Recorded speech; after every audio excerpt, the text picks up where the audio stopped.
Hey, welcome back, everybody. We're on episode, I just had it in my head. 33 of Animus, which is really awesome.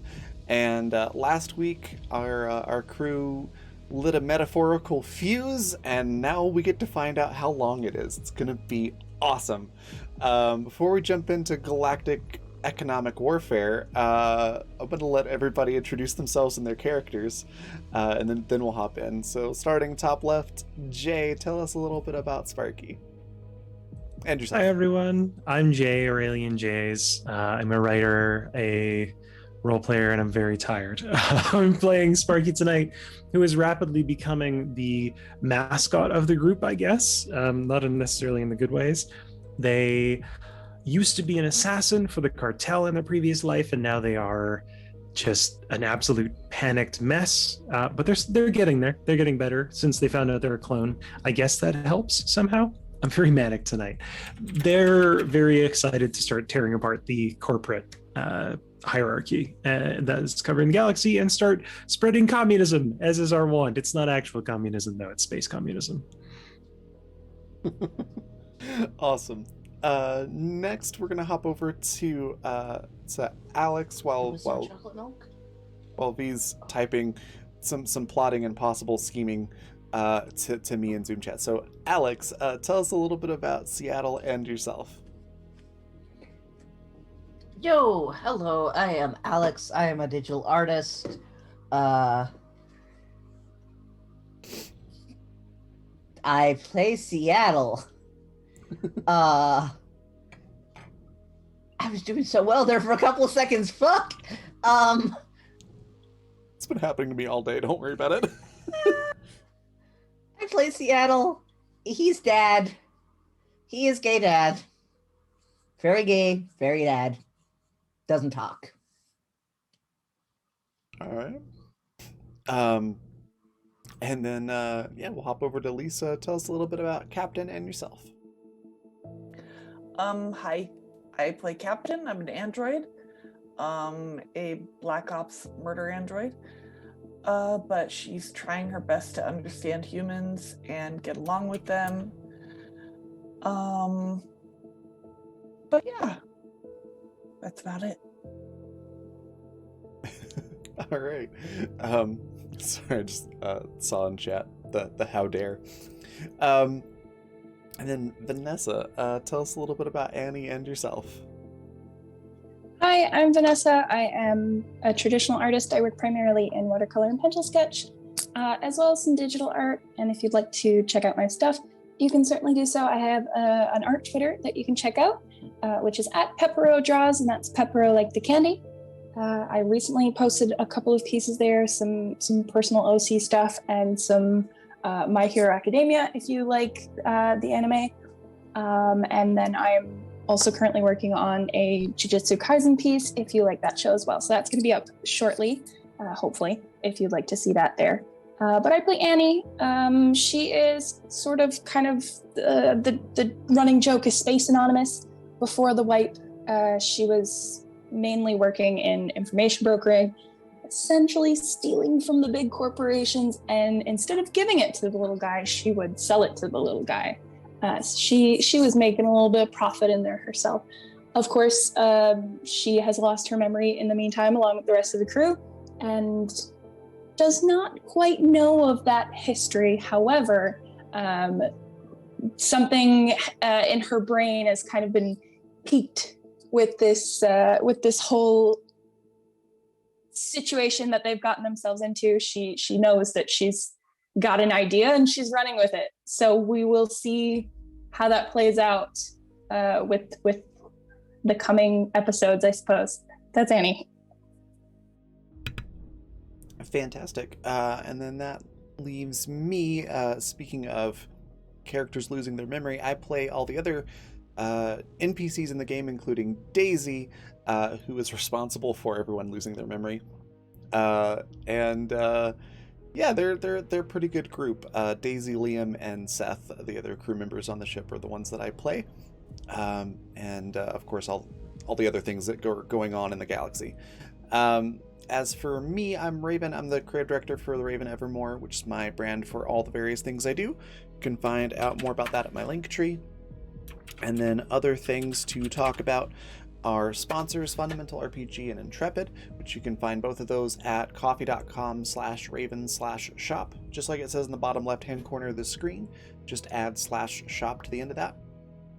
And then with Fundamental RPG in particular, there is today and tomorrow left to get the pre-order of 2nd edition at the discounted price, and the prices will go up March 1st. I just got all of the last bits of art submitted to my formatter, and she should have the whole thing done here, if not tonight, probably tomorrow. So it is really getting into the home stretch on that. And then it releases officially first week in March. So you can get that in PDF or paperback. Very exciting stuff. Definitely go check it out. It's the system that this show runs on, Animus. And then Intrepid is just adventuring gear for real life. So if you like words are hard, athletics, outdoor, or casual wear with an adventure theme to it, you can check that out as well. It's pretty cool stuff. All of that out of the way, when we left off last week, you had caused a very dangerous mercenary to not get paid, but did so well enough that she doesn't know that you're the ones responsible, and then hired her and her crew to go steal, I think, more servers from a Momsado outpost on Europa, if I'm remembering correctly. And you were taking steps to deal with Vizco, who was basically fighting a war with the independent miners that you helped way back in season 1. What's your next steps?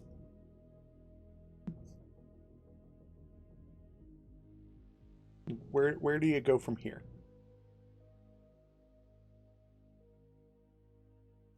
Did we decide that we were gonna go at least like check on the miners? I think so, but I think we'd agreed not to directly go and meet them, just so it didn't look like we were like choosing sides or something. I think that's what Right. Annie was saying. Seattle's gonna just work on making sure that things like the engines and stuff are and shields and shit are like the highest possible level of prepared they can be. It's fine. Fine. No, just in case. That's fine. Don't worry about it. It's gonna be fine.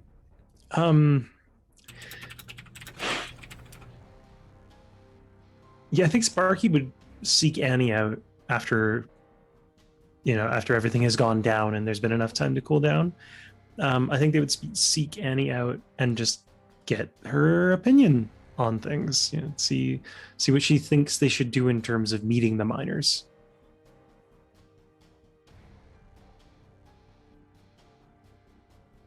Yeah, sounds good to me. We're both sitting here like, well, what do you think? Sorry, I was just finishing typing to Raven. Oh, I see. So. We're Okay. plotting and possibly scheming something that's happening in the background. Totally. No, that's fine. It's possible. I mean, I wouldn't say that that's what's happening, but there's a distinct possibility. Okay, so I guess I'm living with the miners now. I'm off the ship. Avoid all Okay, that. so I missed a part of what you said. So you're coming to see Annie. Yes, just to kind of get her take on how we should interact with the miners, because you had said something specifically about not going directly to them, I think. Yes. Yeah. So yeah, Sparky just so- kind of wants like clarification. Okay. So I would suppose that Annie's probably just in her quarters. If you go to find her there. Mhm. But when you kind of bring up those questions and comments and concerns, Annie basically says that, if we could maybe get in contact with them again and have them send someone that we can meet at a location, perhaps. Like it's not a good idea to send a lot of people or all of our crew, because I really think that separation is going to buy us more time. So if we can kind of meet them on the sly and pass information, then that would probably be better. Oh, okay. Who do you think should go? Because I mean, like I could go, I guess, but we all kind of met them.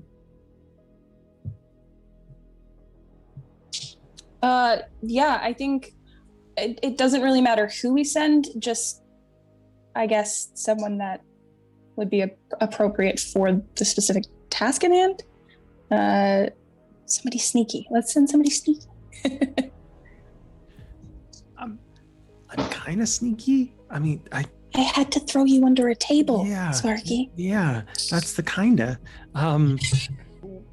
Where is this conversation taking place? Annie's quarters. Yeah. I think there's has Annie done anything to the vents in her room?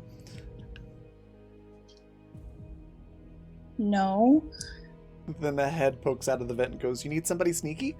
It's a fucking rat. We need an exterminator on this ship. Annie immediately swerves around to the vent cover and has her pistol pointed at it. Sparky's hand definitely jumps to their gun. You see Daisy, like, just a daisy head just zoop right back up into the vent. He goes, it's just me, don't, I was passing through the vents. Daisy, we could... God damn it, Daisy. I was going to the mess hall, and I just happened to be walking over when you said you needed somebody sneaky. Just walking the hall. You know, your legs can take you to the mess hall just as well as the vents can, right? Yeah, but that's not as fun. Me as an introvert thinking about walking through the vents instead of walking through the hallways, like, actually, yeah, mm-hmm, yeah. Checks out. Yep, can do. Yep. She's just like her father. Let's hope she doesn't hide porn in the vents. That's all I'm saying. She does not. I will tell you that right now. She does okay, not. good. Neither does Seattle, now that more people are in the walls. I was going to say anymore. Anymore. Yeah, we I all don't remember. do that anymore. Oh. Yeah, Sparky would kind of gesture to Daisy, like, do you think you'd be up to talking to Sonia? Just kind of get her on the level. Who's Sonia again? I guess that was kind of before her time, wasn't it? Sonia Tompkins. She leads the mining group, co-op. I don't know what they're called, but like she's the head of the miners that we helped free when we came out of cryo. Oh, yeah, the ones that we like got mercenaries to do something for or something. Something like that. Yeah. Why do you need somebody sneaky to talk to her? Sparky's gonna do a gesture to Annie, like, by all means, let her know. Thanks, Sparky. There's a daisy head just poking out of the vent now. Annie does put her pistol away again. But when Sparky kind of motions to her, Annie says, we need to keep it on the down low that we're going to be helping the miners. I really don't think it's a good idea to show our hand to Visco right off the bat, and for us to outright show up and kind of make this bold declaration that here we are to help the miners.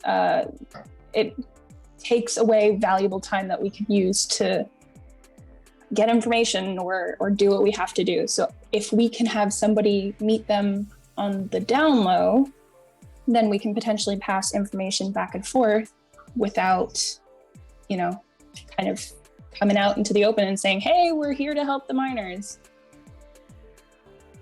Right, so you need somebody to tell them that they're getting help, but they're also, quote unquote, not getting help. from us and to stay in contact with us just so we can stay apprised of the situation, not because we're quote unquote actually helping them. Wink, wink. Why do you make it sound so complicated? Just tell them that we're helping, but we have to be quiet about it. Well, we should also we should remind them about the about Matt and the, what did we name the station? we keep calling him Matt the radar technician, but he's Matt the crap. What was his job? I don't know. Basically, radar like technician. He was the comms, No. wasn't he? Yeah, he was the he's comms in charge guy. of like He he's in was charge of like docking and Yeah. air traffic controller. That's Yeah, there you go. That's a lot of words to say radar technician, but okay. Just gotta change my notes here. Matt is a good boy. We like Didn't we Matt. just end up naming the space station something silly like a gas station in the middle of nowhere? Yeah, it was. It's fuel at Matt's. Fuel yeah, Mats, Fuel that's at right. Mats, that's That's right. right. Like It's all like Joe's mom for and pop fuel. shows or mom and pop stores. Yeah. Yeah. Turns out I did have my notes. They were right in front of me. Complete with like a Comic Sans font logo. Yes. You just can't even be safe from it in space. Oh. So yeah, Sparky would just know, like, we have to make sure that we're keeping them like we need to network, because I mean, if not that they can help each other, but you know, maybe they can help each other indirectly. Daisy just looks over at Sparky and goes, "Yeah, see, exactly. They can quote unquote help each other." Sparky's like, why do you keep doing that? Daisy's like, "Why do you not?" What is this? It means like it's like wink wink nudge nudge. It means more or something different than what it actually means. Why do you just why do you need this? Daisy, I don't know why that just tickled me. But Daisy's like, I don't know. Just to convey intention behind the words. Not everybody gets sarcasm, so you have to air quotes. Wait, but is it sarcasm or is it nuance? I guess it's just. And she does the air quotes again. Sarcasm. Sparky's like, oh, I get it. See, exactly. See, you said you get it, but I know you don't really get it, but you want me to stop talking, so you said I, quote unquote, get it. Do you want to help, Daisy? Yes, Okay. I do. I've decided. Apparently on Mars they don't do air quotes. It's just a thing. It's just a thing. I figured Daisy would have to do it a lot for Seattle. Because it's a part of sign. Yeah. Yeah, exactly. Just because that's how she communicates a lot with Seattle. That's not what it means in American Sign Language, but yeah. Yeah, but I could also see it being like an Earth slang sort of thing. Yeah, it's space sign language. It's a little different. Anyways, yeah, Daisy agrees to help. What the fuck are we doing? it all just settled on me. Like we're trying to destabilize a galactic economy. We're four idiots in a fucking spaceship. Can't destabilize a building. Well, I mean, you did set one on fire recently. Yeah. We blew a hole in one. I guess that's Yeah. true. I suppose that's true. It was still standing, It's still standing. but we at least blew a hole in it. I guess if you blow enough holes in a building, eventually it stops being a building. Yeah. And it's like a lattice work. It's like a weird reverse ship of Just love the Theseus. fact that all of us just came to this decision without even really consulting each other. That all of us were like, no, all of our characters are very heavily heavily socialist. I don't know how you couldn't be. I just don't get it. It's like, what is my character's core belief? Socialism. Socialism. It's space socialism. I mean, at this point in the lore of this particular story, like that socialism is the good guy's side, because the bad guy side is just like run amok, overgrown, crazy capitalism. Mm-hmm. Capitalist hellscape. It's like mutated capitalism. Yeah, exactly. Capitalism on steroids. Mhm. This is capitalism. This is capitalism on no frills. Any questions? Yeah. Right out. Also, I did take notes about our shell company. We are Conch Core. Yep. You know what I love the most about this There's game? that. So much. You know what I love the most about this game is that everybody appreciates puns. Yeah. As much as you like to boo me for all the cheese puns I have brought to this goddamn game, everybody uses puns whenever we have a chance to name something. Mm-hmm. And it's I don't brilliant. think it is, and I don't think I'm ever going to get over or stop finding just absolutely like rib hurting hilarious cheese pun. God. It's amazing. Oh. Anyways, yeah, Daisy agrees to help you. Okay. She's on board. She gets to sow seeds of chaos, so of course she's all for it. Okay. Annie also asks of Daisy if she is able to dismantle some comms setups and basically Frankenstein them back together to make what is essentially encrypted walkie-talkies Mm-hmm. for Sonia's group and for us, so that we can have like a it'd constant be like sat feed. phones, like satellite Yeah. phones. Yeah. Yeah, she like a super secure private network kind of thing. Yeah, she kind of like backs up into the vent again, and then instead of a head popping out, it's feet, followed by the rest of her. She hops down into the room and pulls out you know, like how you'll see in some shows when somebody pulls out a bunch of tools like knives or something like that. It's like this long piece of fabric with a bunch of pockets that's like rolled up into a log kind of a thing. Kind of like that. She pulls one of those out, rolls it out on the bed or on the desk if there's room. And it's a whole bunch of different tools. And she's like, yeah, what are we modifying? Are you talking like handheld unit? Do you need me to do this to a transmitter? What kind of comms are we talking? I'm gonna let you decide what is easiest for you. The goal is I talk, Sonia hears. Probably something like transmitter, because that way they can't get stolen as easily. Like it could get blown up, but someone can't just like nick a satellite phone and listen in. Okay. Yeah, I'll start working on that. I think we've got enough parts in the cargo bay. I'll, Call if you want a hand. Okay. I may have to order some parts. I'll just take it out of the ship's budget.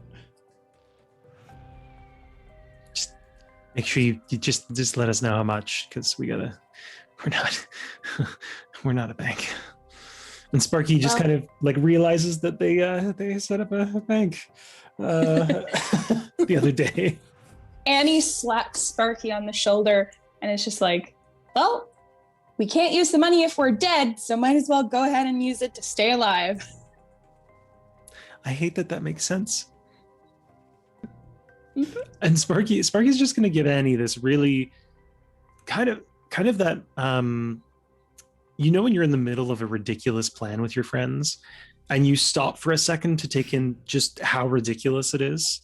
Mm-hmm. It's that look of just sudden shock. What the fuck are we doing? And Sparky's going to kind of mouth that, but they won't say it out loud, and they'll just be like, so as you mouth that to her, she like gives you a reassuring little squeeze on the shoulder with the hand that she has rested there. She kind of like crouches a little, you know those memes where it's like the short person standing up and then the tall person crouching over? yeah. Annie does that. One hand on your shoulder. She does like the two fingers where she points at her eyes and then points at yours. And then very, very quietly, she just whispers, "Anarchy."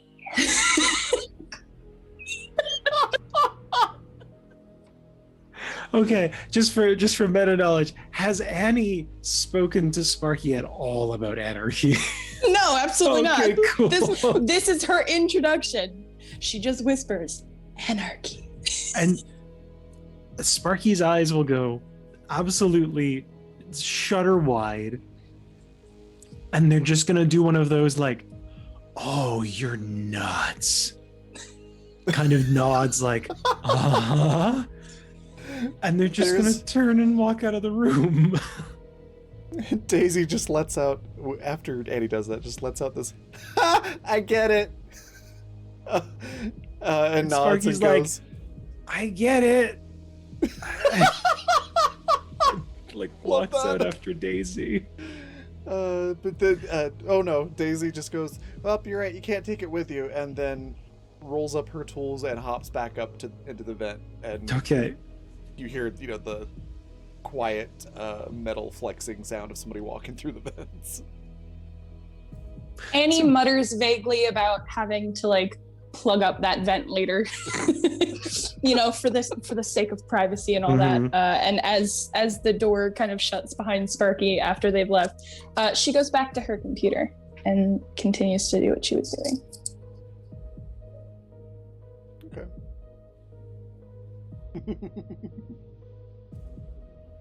Yes, hello, may I help you? Got my eyes on you. Okay. I'm not doing anything bad, I promise. I love the pause. I'm not doing anything bad, I promise.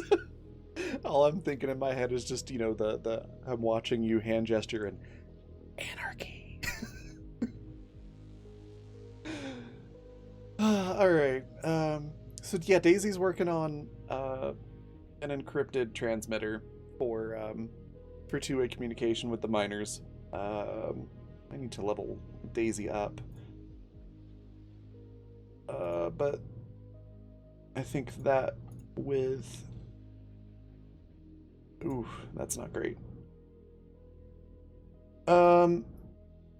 She got the software, but she's having some trouble with the hardware. It might take a little while. Or she could ask the other tech genius on the ship. She could, but it's Daisy, so only gonna ask for help on that.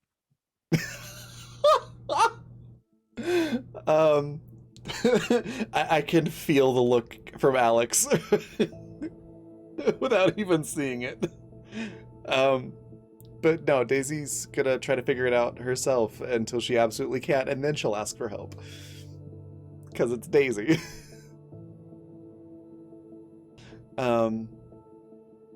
So she's working on that. You've got a plan to implement, I guess would be the word, two-way communication with the miners. What's next? What do you want to do next? The fighting on Silos Prime is kind of stalled for a moment because of the stuff that happened with Zebi. But you definitely know that's a temporary thing.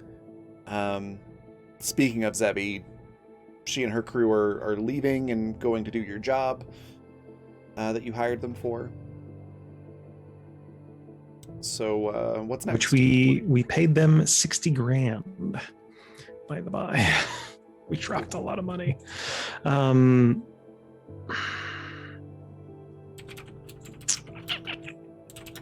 I already deducted that from our credits before. I don't know. What are Captain and Seattle up to? Because can't. It's a group effort.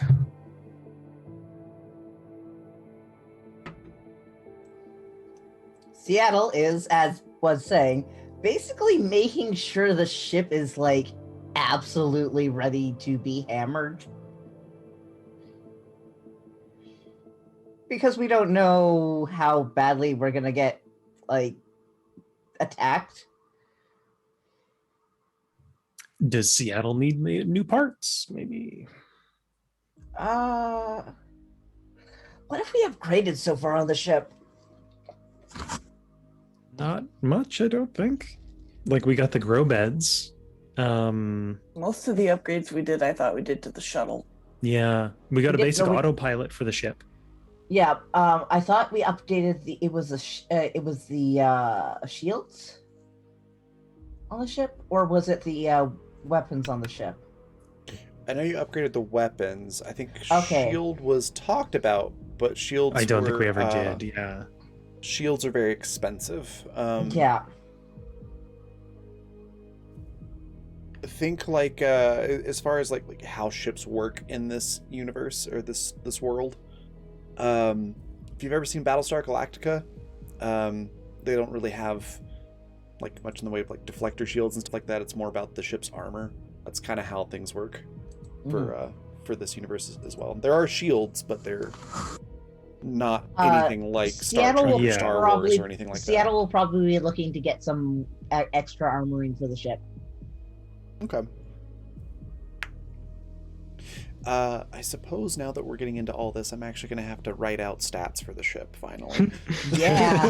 Season 3. I'm surprised you didn't write stats after the captain rammed it into the station and started firing Oh up my god, I forgot a about that. railgun. I didn't ram it. I threatened No, to. you threatened to Yeah. though. There just hasn't been enough ship combat to really warrant There messing hasn't around really with been it. enough combat. Yeah. The only But, times that we've had to do ship combat was like when we were trying to outpace things, and Yeah. that's generally been like I can't Daisy hear on my and Seattle mixed with Captain and Annie on the in the engine room, or with Captain and Annie on the bridge. Yeah. Yeah.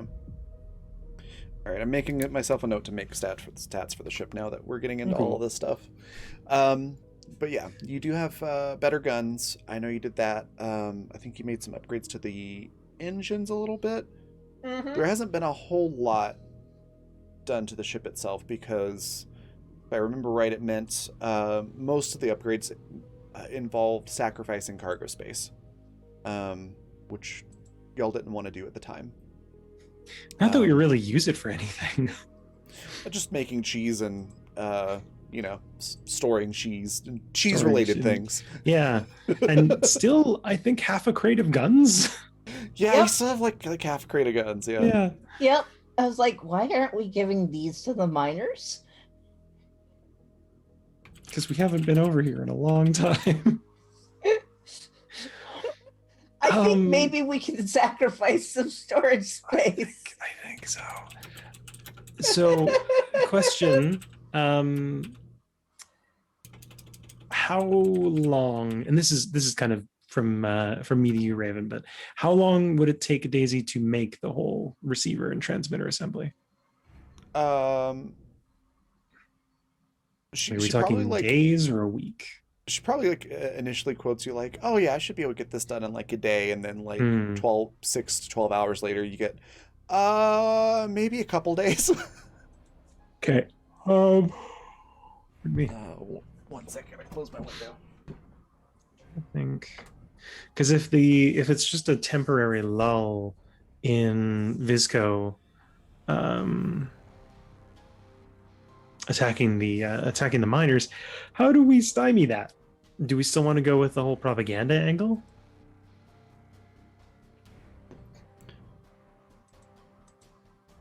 That's a good question.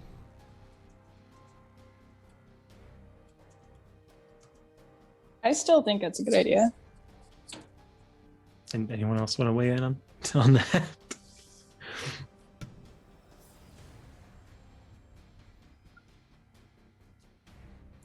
Apparently not.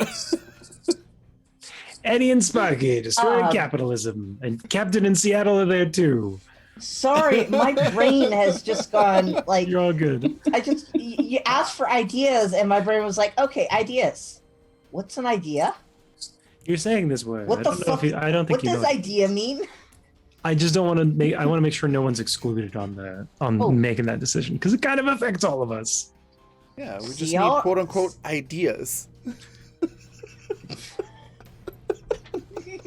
Like, what is quote unquote?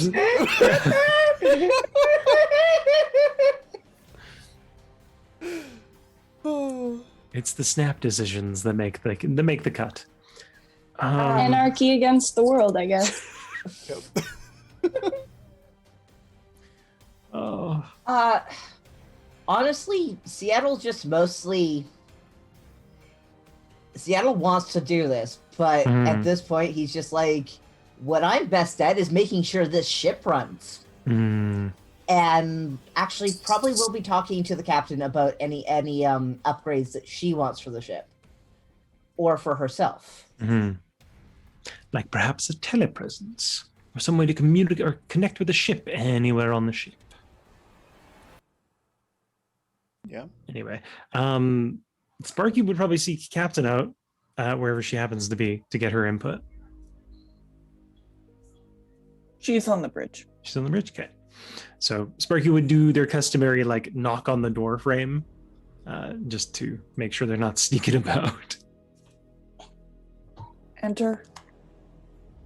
Hey, Captain.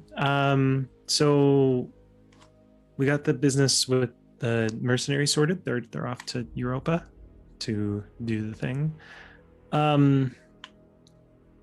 do you feel about saving the miners from Visco? In what way? I thought we agreed we would not be getting directly involved. Not directly, but I mean, whole plan's kind of moot if they get killed while we're doing that. So, kind of just looking around for ideas. Annie was talking about the propaganda angle still, and I think it's a good idea. I just want to make sure everyone's. Are they in immediate danger? Not right now, but probably pretty soon.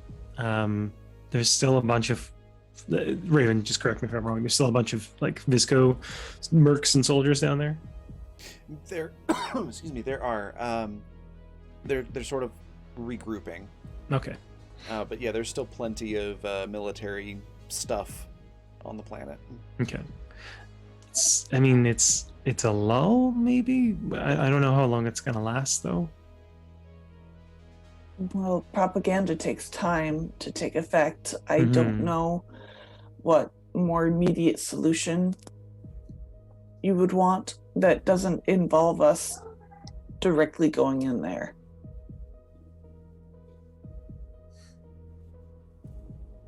I probably should have hired the mercenary to just kill them.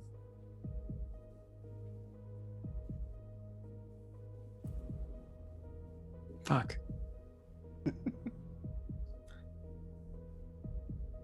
I mean, I don't want to make it. I mean, I don't want to go fight a bunch of military people. I've never fought anyone aside from Rip. I don't know. I guess that's why I'm coming to you, Captain, because I trust your judgment. Well, again, if we wish to remain anonymous in this endeavor, going in there would unfortunately show our hand.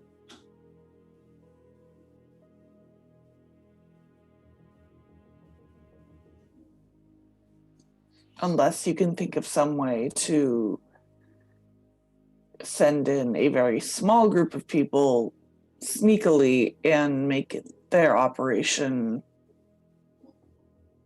less viable. Like, do you mean us, or do you mean hire someone else to go in? Either.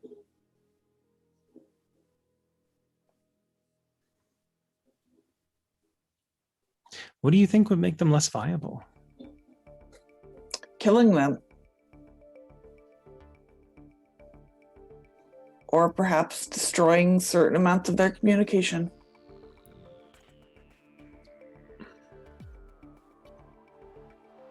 I'm equipped for both if you need assistance.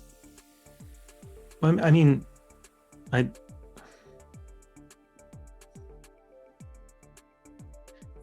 guess it's hard to describe what I mean by this, but you have a say, Captain. I mean, you always have a say because you're Captain, but I want to know if you want to do it. Whatever the plan is. Not just if we want to do it and we need your help, but if you. I would certainly be willing. What they are doing to the miners is wrong. Okay. I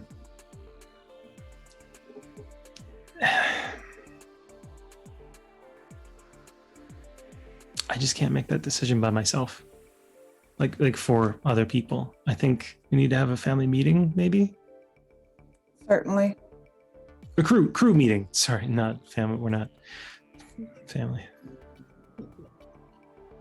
We're a unit of people together. I suppose, and some are blood related. So I suppose you could call it a family. I know humans seek out families. I guess we do. Family meeting. Okay, yeah. I'll set one up for later. I'll message everyone and.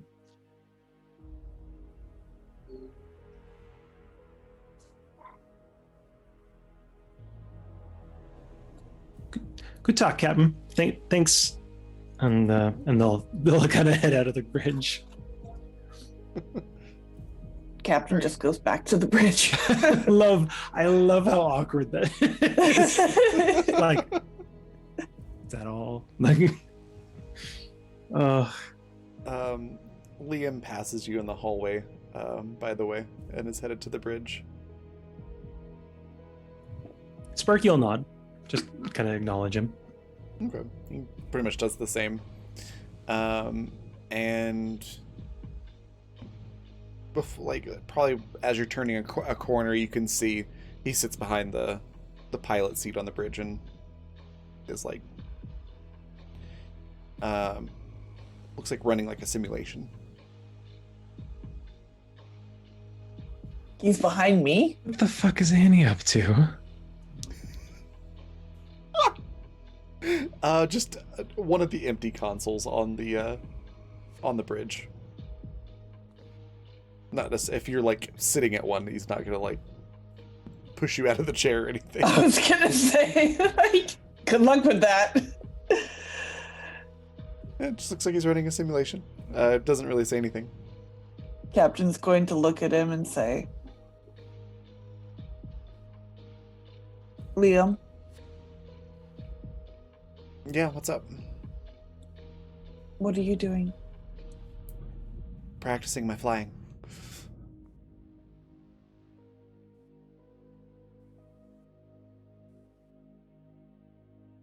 Are you planning on flying the ship? I mean, not like a specific plan, no, but usually I ended up here when everybody else is out wherever. So I figured it's good for me to keep practicing how to operate the ship, since I seem to end up in the bridge when everybody's in trouble. Fair. She's just gonna go back to doing whatever she was doing. Okay. Liam just shrugs and goes back to piloting simulations. Why are you shaking your head? I don't like it. I don't like anything about this. There's nothing wrong with Liam J. Leave him alone. Liam is sus. Liam's not sus. Liam He is makes sus. perfect sense. This has all of the energy of, you see a gazebo. Is it an evil gazebo? All gazebos are evil, All Raven. gazebos are evil. It's a known fact. Have you ever seen a Hallmark movie? They all have gazebos. It's a conspiracy. Okay, that's fair. That's fair. Anyways, We're that's we're it. Gazebo Corp.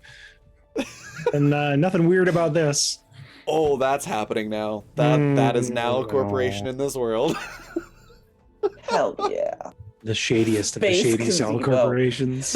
Except they're not like attached to anything. They just float in space. They're just fucking gazebos. That's what all their fucking space stations are. They're just space gazebos. Space casinos. Oh, goodness. It's for They your are designed to provide picturesque shade, space so. meet cutes, okay? Can we Love it. just keep that sentence in the back of our heads for the rest of the episode? Just picturesque space meet cutes.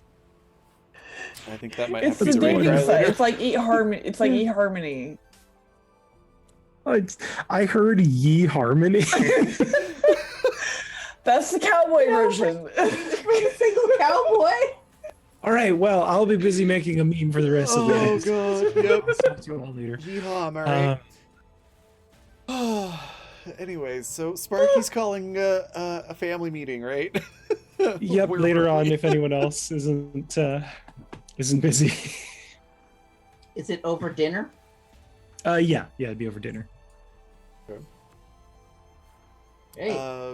Yeah, See, if it's Look, perfect. If it's later, then yeah, Liam, Seth, and Daisy all show up close to the same time. Yeah, Sparky will help cook as well. I rolled a They've got- 27. I'm still gonna help. I got it. I'm there. Where are you? Looking for art. Culinary. Is it art? Yeah, that is art. Okay. Mhm. So that is that plus 3 from my culinary, so 18. You do a fantastic job of prep. Excellent. I guess then I do a pretty good job at cooking then. Yeah. You cook a solid meal. It's actual tasty, not quote unquote tasty. It's not tasty videos tasty. Oh god. I'm sorry. I'm gonna be on the quote unquote thing for a while now. Anyways, yeah, a good meal. Everybody's present. Seth and Liam and Daisy are all looking at Anarchy expectantly. Bold of you to assume that Annie is going to help me on this. I don't know what she's up to. Annie's there. Hmm. Family meeting. Of course, Annie's there. She's part of the family, isn't she? Yeah. I don't like anything about this. I just get Resi vibes where it's like, "Welcome to the family, son." This is bad. God. Oh god. Oh no. Is that Resi 7? Yeah, Uh, Resi 7. Yeah. yeah.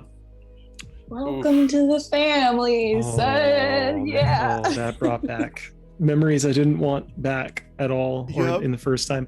So You're yeah, welcome. Sparky calls the meeting. They won't stand up or anything, but kind of once everyone started digging into food, they'll kind of broach the subject. Like, so we kind of stopped the fighting for a bit down on the planet, but there's still a bunch of military down there, and the miners are still in trouble. So we had a couple ideas. One of them was propaganda, and Sparky will nod at Annie. And that. I think we should still do that, even if it takes a while. But Captain made a good point. Propaganda is going to take a while, and we don't know if the miners will be safe while we do it. Annie kind of leans back in her chair and crosses her arms and with the arm in front, raises her fork as if she's raising her hand in class. Sparky kind of does it like a, yeah. Like the floor is yours. Annie kind of sits back up into place and she says, I think you might have misunderstood my plan a little bit. While I think the propaganda thing is still good, I kind of want you guys to think of what I've proposed as like a twofold system. So number one is our immediate response, and then basically two is, I guess, the whole defamation thing. You are right. There's no way that the military is going to hold off for as long as we need them. They're not going to be generous and say, oh yes, you have a plan, go ahead. I get that. The propaganda thing is kind of like a secondary system that we can put into place to kind of keep the ball moving. And like we said last time, it, might take us doing it every set amount of time for it to really stick or do any damage. And I get that. But in this kind of immediate response system, we could go in there under the guise of, for argument's sake, let's just say we pretend to be on Visco's side. I know that was kind of, I think that was given as an option last time, but just bear with me. Say, for example, we go down there and I guess first we would need to get in contact with Sonia, and she looks to Daisy and she says, I have Daisy working on a comm system, something encrypted that we can use just for our crew to stay in contact with Sonia. Obviously, that's going to be our first priority. We want to know that we will be in contact with them at all times. It's not like we're going to go down there and just leave them hanging. So that would be the first priority. But say, for example, we were to pretend to be on Visco's side, get what information that we needed, if that's photographs, if it's video footage, I don't care, whatever it is. We get that. We then go straight into pushing back the military forces. So working to kind of, do what we have to. I'm not saying that we should remove ourselves from the situation altogether and not help them at all. I'm just saying that maybe we should hold off long enough to get what we need, and then it's all go ahead, do what we have to do. But we need to have that information first before we really do anything else. If we just go in there guns blazing, then we're not going to have anything else to work with. So in having a twofold system put into place, then at least there are options. If that doesn't work, then we are still prepared to go in there and fight. But at least if we try to go in the stealthy way first, that option is still available to us. And then we can use it at a later time when the military has been pushed out, when we've taken care of the miners. That can be put aside for later. But at least if we try that route first, then that's an option that we have instead of just squandering it right out the gate. Yeah, that's all I had to add about that.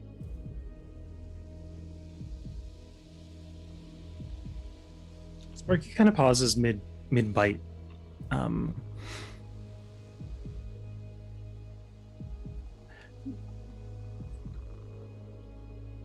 How do you propose that we go about stopping the enemy forces? I mean, I don't really want to kill anyone, but if I had to kill someone, it's probably Visco, military people. But is there a way we could do it without having to kill all of them? Good question, Spark. There's Good only question. so many of us. I do, however, need a little more elaboration on that question. Do you mean, is there a way to not kill them, or is there a way for us to not kill them specifically? More that there's only so many of us and there's multiple so many of them. Right. I unless we're dropping bombs out of the ship, I can't see us doing it without someone getting hurt or killed. At this point, Annie kind of lowers her voice a little bit as if she's talking about. The fuck up. And raises sorry, his hand. I said the B word. Sorry, we're supposed to spell it out. I know. Sorry. So when you spell TREATS in front of your pets. Yeah. What were you saying, Vanessa? Annie kind of leans forward in her seat a little bit and lowers her voice as if she's talking about a conspiracy theory. And she looks around the table at everybody individually and just says, I was able to get into contact with a former contact of mine. And I think it's possible that I can get us some help on that front. What kind of help? Seattle signs EMP bombs. Anyone?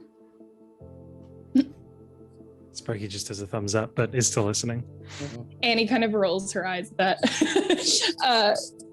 She says, I was able to get in contact with someone who might be able to pass along the message of what we are trying to accomplish to some people who, I guess the easiest way to say it would be, are looking for a reason, whatever that might be, to take some pot shots at Visco. No questions asked. I didn't have to provide any other details than that, but they are willing to do that, despite the fact that, people typically tend to avoid any distasteful information about the big corporations. They're willing to look past that for their own gain, but it's still help. Do we have to pay them? How did you get? I mean, I don't think or expect you to tell us the whole thing, but who are they? Can we trust them? I don't know, and I don't know. All I know is that they're willing to help. As you're having that conversation, I'm using a crit of my own to have something happen. Of course you are. But I think you'll actually enjoy this. So all of the screens on the ship, every single last one, just changes to like this like CRT monitor kind of background, like you know how the screen just looks different when it's on an old CRT monitor. So that's kind of the background, and sort of green colored background, and there's this sort of cartoony drawing of a raccoon plugging two ends of a cord like together, like an extension cord, or like plugging an Ethernet cord into like an Ethernet port that's also attached to a cord. And it just says, "Trash pandas can't stop the stream." Where is this showing up? Everywhere, every screen on the ship. Annie gives out like a little yipping sound, like a holler, and she says, "That would be it." Woohoo! That was it. That would be the guys. Just gonna double check something. What is this doing on my ship? Daisy also seems really excited and looks at Annie and goes, "No fucking way. You know the Trash Pandas?" Annie, who cannot actually confirm that, just shrugs. No. Daisy elaborates to say, so the Trash Pandas are like the anarchist group in the galaxy. They're all about like exposing bad things that corporations do and getting rid of government and like, well, I mean, the galactic government kind of views them as like terrorists, but they really do more like cyber attacks than anything else, usually. Again, what are they doing on my ship? Helping. Daisy just shrugs like, I don't know. Taking over my screens with a raccoon is helping.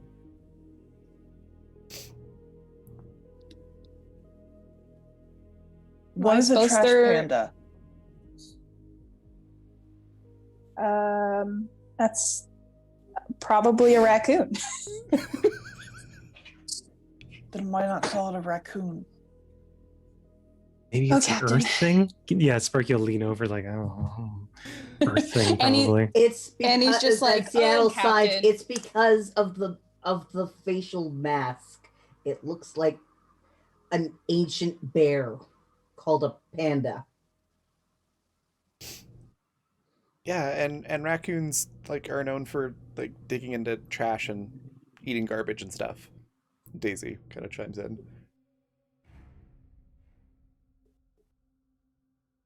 Um, Liam pulls up his tablet and just tries to access it and finds that he's able to get that off the screen as long as he like just it's like a screensaver essentially. So as soon as he starts working on it, like it goes away.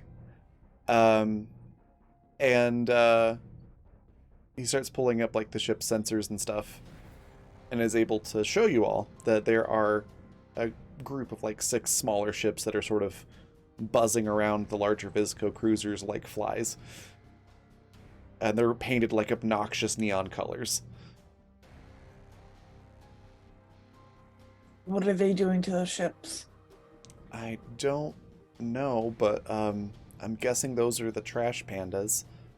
Seattle suddenly likes the trash pandas.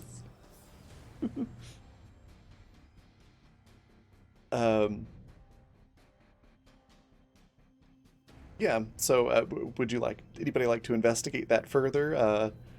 Try to see what's going on or try to communicate with them? Yes. Yeah. Yeah. I have concerns. Okay. How would you like to do so?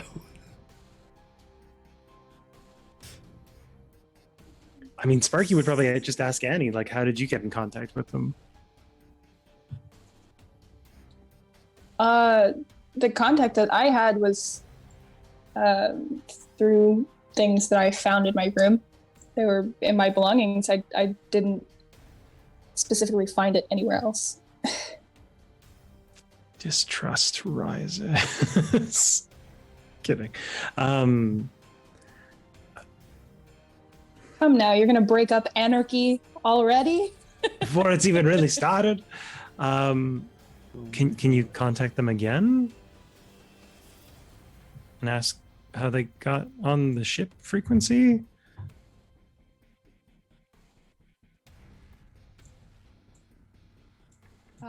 Well, I mean, I suppose, yeah.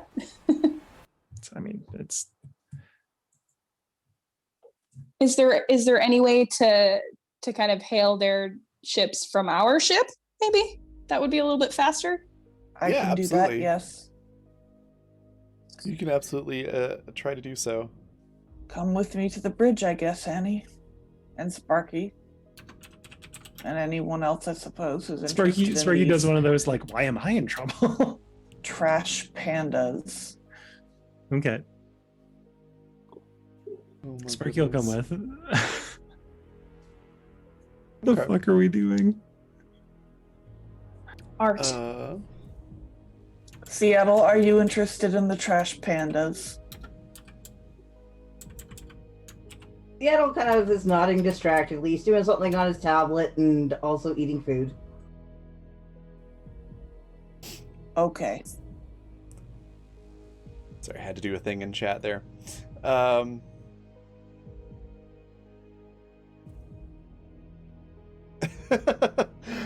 Okay. Another thing happening. All right. So while the captain's heading to the bridge, Seattle, you just get back a message that says "can't stop the stream," and like a link, like a URL, but it's just like a bunch of gibberish. It's like the URLs you get for Twitch clips, where it's just like a bunch of random punk rock names potentially in the URL.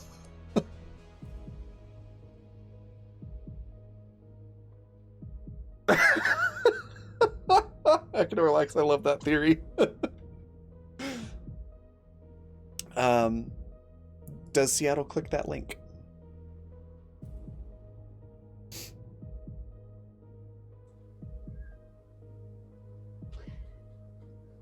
Yeah, he does. Okay. It opens up like it's like a live stream app type deal, and it shows like images and video of those ships buzzing around the Vizco cruisers. It shows like video of the fighting that's happening on the planet, or that has been happening. It seems like there's just like cameras all over the place that are displaying all of this. And the audio is, I think, like your stereotypical punk rocker voice, like 80s punk rock voice, complete with like it's not quite an English accent, but it's like a space future equivalent to that. And it's just this person reporting on all these horrible things that Vizco is doing, and how they're trying to hide out beyond the edge of the GPF jurisdiction, and all of this stuff. Basically, giant propaganda campaign. And how the trash pandas are fighting back, and they're calling for others to come fight, this evil corporation that's trying to take out the little guy. Complete with punk rock music in the background. Seattle sends a thumbs up.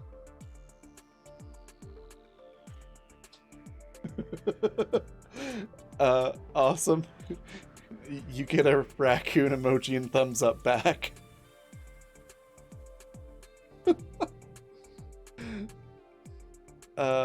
On the bridge, Captain and whoever else went with Captain, as soon as you try to hail out, that you get that video without even the link. It just displays the same thing. And then it gives an option for like text chat with them. Yes. Annie sees this and she just kind of says under her breath, "Wow, they sure work fast." Captain will start the text chat. Sorry, what was that, Lisa? Captain will consent to the text chat. Okay. Yeah, a little window pops up, and it's like a early 2000s AOL Instant Messenger style chat window. Yes. Do they have like a bunch of X's and tildes in their name? Yeah, sure. Yeah. I like that idea. Oh my god. Yep. It's Trash Panda in the middle of a bunch of X's and tildes on both sides. Why do I have a feeling that this like retro look to them is what drew pre-wipe Annie to them, because she just loves like old Earth stuff. I could totally see that. She just likes your aesthetic. Yeah, pretty much. It's also one of the things that Daisy likes about them, because Daisy's she hasn't said a whole lot about it yet, but she'll definitely be talking about this for a while, and you'll know that Daisy's totally fangirling at the moment. Wow, Annie is just cooler and cooler, isn't she? She's in contact with the trash pandas. like this is the group that Daisy's been trying to get in with, kind of a thing, since her days on Earth. Groupie. Yep. Yeah. It's like this is this world's equivalent of like Anonymous type deal, but a little bit more hands-on with issues. So anyways, what was the question that you were asking them? Is there a reason we're on your interfaces on my ship? You get a message back that explains that they're essentially, what's the word I'm looking for? There's a technical word for it that is slipping my mind at the moment, but kind of like jamming everything in the vicinity. So all the Vizco ships are seeing this too. Oh, kind of like DDoS. Yeah, kind of Yeah. like that. Yeah, that's what I was saying. Like, are they DDoSing? Yeah. Kind of like that, yeah. But they've basically allowed computers on your ship to have some functionality. Thanks. Because plot reasons. You were in contact with my crewmate? We were in contact with a mutual friend. No contact with your crewmate.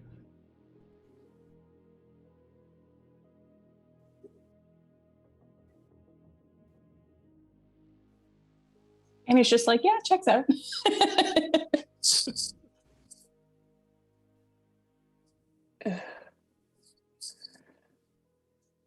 What can we do for you?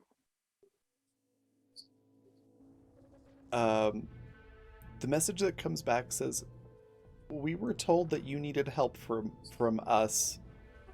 If you were looking for a distraction, and then it's just like two hands like spreading out emoji. It's like, and this is it in between them.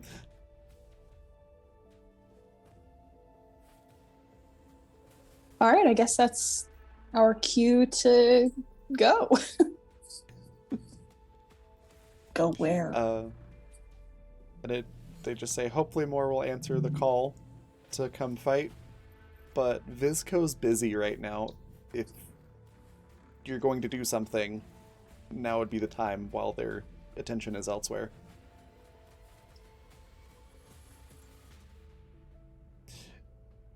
Then it just says can't stop the stream and the chat window closes. Okay.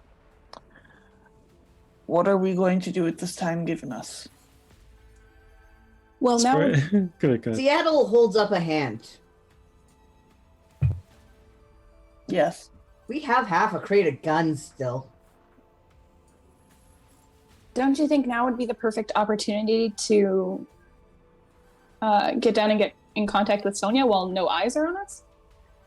As Seattle nods emphatically. Exactly. Give them what supplies we can from the ship, as well as the guns. How do we get down without anyone noticing us? Seattle points to the screens. Well, I mean, like the ships are busy, but what about the people on the ground? They'll see a shuttle coming down.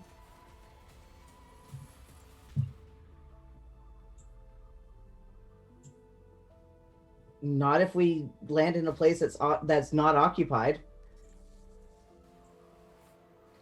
I just realized we don't have any land transport, like whatsoever. We do not. We don't have like a shitty buggy or anything. Unless they have land transport to meet us somewhere. I've got it. We take a hover sled and we attach the Segway to it. That could work. I'm so manic. That almost sounds like a good idea. Actually, I'm pretty sure Daisy and Seattle could do that. I was gonna say, if it's mentioned, Daisy's like, yeah, I could totally do that. Yeah, Seattle's like looking, I was like, yeah, that's very possible. Sparky has that panic look. You know when you suggest something so crazy, so mad that no one would in their right mind would go for it. And then someone's like, no, that's a great idea. And you've got that look like, I'm serious. Seattle's actually gonna take Daisy and Seth to go and work on that, because that's a great idea, because, you know, we got the time. Okay. Yeah. They'll start working on Raven. it. Yes. Based off what Annie would have known of what the trash pandas are doing, or even Daisy for that matter, would either them be able to distinguish if I forgot my question right off the bat like that. I hate it when that happens. Jeez. They let us talk to them. I think that was the line of questioning I was going. Are we able to deduce if all of the communications for the other ships are up or down at the moment? Would either Daisy or Annie know that? The implication was that you're only able to talk to them because they let you. Okay. And that everything in the like planetary system, so around that planet, is currently just seeing a trash panda saying can't stop the stream. Okay. Yeah, Annie would probably just kind of offer that to Sparky as well. Like, even if people on the ground see us, they're not able to really tell anybody else about it. So just as long as we're careful, I'm sure we could kind of maneuver our way around whoever were maybe to see us. I'm just worried about cameras. Our ship's pretty distinct.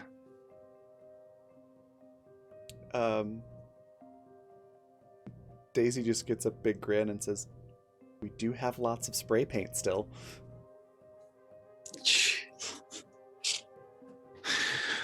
Oh no. Sparky kind of just looks comfortably anxious, like they just chugged an energy drink and they've got a ton of energy and they're not sure where to go with it yet, but they don't look uncomfortable yet.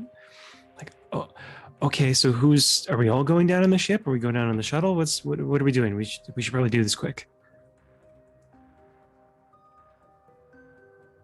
I would believe the fewer people, the better, to transport the guns and get in and out quickly. Seattle types on back on their tablet to let people know. It's like, I got Seth helping me build the piloted hover transport. It should fit it'll fit in the shuttle, no problem. I mean, Sparky will look at Annie and Captain like, do you think we need that for this one? I mean, it'd still be good to have, but do you think we could just get the shuttle in, drop the guns off, and go? Possibly, if they're expecting us. I'll shoot, I can't radio them. We'll just have to try it. Sparky will message back to Seattle. Put the hover thing on pause. We're just gonna reload the guns in the shuttle and go. Okay. Thumbs up. Okay. And then Sparky will kind of nod to Annie and Captain and head down towards the cargo bay. Sorry, Raylan, did you say that Daisy had the comm system working now? As soon as like the plan is sort of explained with this new development, Daisy goes and just like grabs Seth and gets Seattle's help and is able to finish it up while working on the other stuff. Okay, cool. So yeah, you will have the transmitter by the time you take off. And then did you want to paint the shuttle? Paint not Visco on the side of it. Not Visco. Actually, I am almost half tempted. I mean, do we go big or do we go big? Are you thinking of putting the logo of a different company on them? Yeah. Yeah. That's a way better idea than what I had. Oh. I was going to put the Conchcore logo on it. I was going to say, like, put Momsato or something on it. Like, that's a way better idea than what I had. I'm so tired. Don't let me make plans. Please don't let me make plans. Yeah, I think that's, Momsato. Okay. Who has a good art score? I have an okay art score. I have 8. I have 7. Okay. Together, we're almost an artist. I have 10. Holy shit, Captain, That's yes. amazing. So yeah, Sparky will message Captain. Like, it's probably just that little bit. Like, hey, we should put the Conchcore logo on it. Why don't we just put Momsado on it? Oh yeah, yeah. I can't believe like, Sparky, what the fuck take a was I nap. thinking? God, I'll nap on the way down. It's fine. Could we perhaps argue that Captain would be able to use a skill more suited to her, as for her as an android, it would be more of a precision thing to replicate a logo than it would as an artist to create a logo.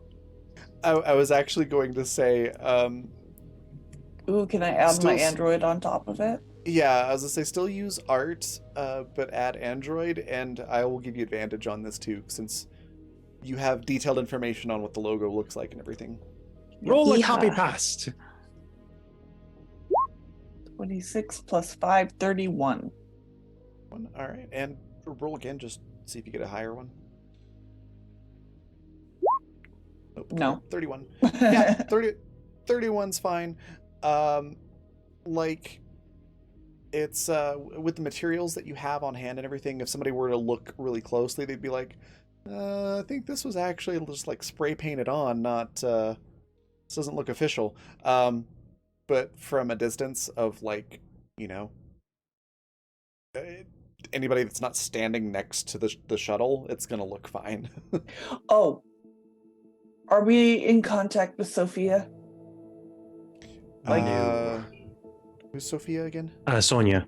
Sonia. Oh, God damn it. Sonia. Okay, it took me a second too. I was like, what? I gotcha. Well, Sparky didn't try to contact her because, as far as they know, all comms are down because of this whole Trash Panda business. Because what if somebody happened to get photographs that we accidentally spread everywhere of Momsado intentionally helping these miners against Visco? Oh, God. Oh no. Oh, no. Oh, no. Oh, that's nasty. Oh, it's too bad you don't have any Momsado uniforms or anything. Oh, we should have Or- stolen uniforms. Son of a bitch. One of them, well, oh no, he used his boxers. I was going to say, Yes. one of them had pee all over it. So, like, yeah. There's washing machines on the ship. It's fine. We just call I up mean, Zevi, like, we need Zevi, I need you to strip like 8 bodies. No pee, please. Oh my god. but is there Just any imagine a way that response of, like, oddly specific request, but okay. Not the first time. Oh my goodness. is there any way we could, oh no, have that happen? Yeah, I mean, you can contact the Trash Pandas. That's same kind of way what I we was did thinking. before, and Yeah. they've literally, like, shot out tons of cameras. It's like they just took a giant space shotgun full of camera buckshot and just sprayed it at the planet. Essentially, there's cameras everywhere. Then I'm going to contact them again. Okay. There's not a whole lot of, like, response this time. But if you, like, explain the plan or whatever or whatever, they will send you a raccoon thumbs up. Rad. I'll just tell them shuttle will be landing soon. Take pictures of the side of the shuttle.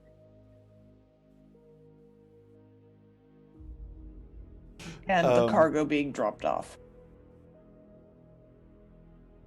Spread it Awesome. everywhere.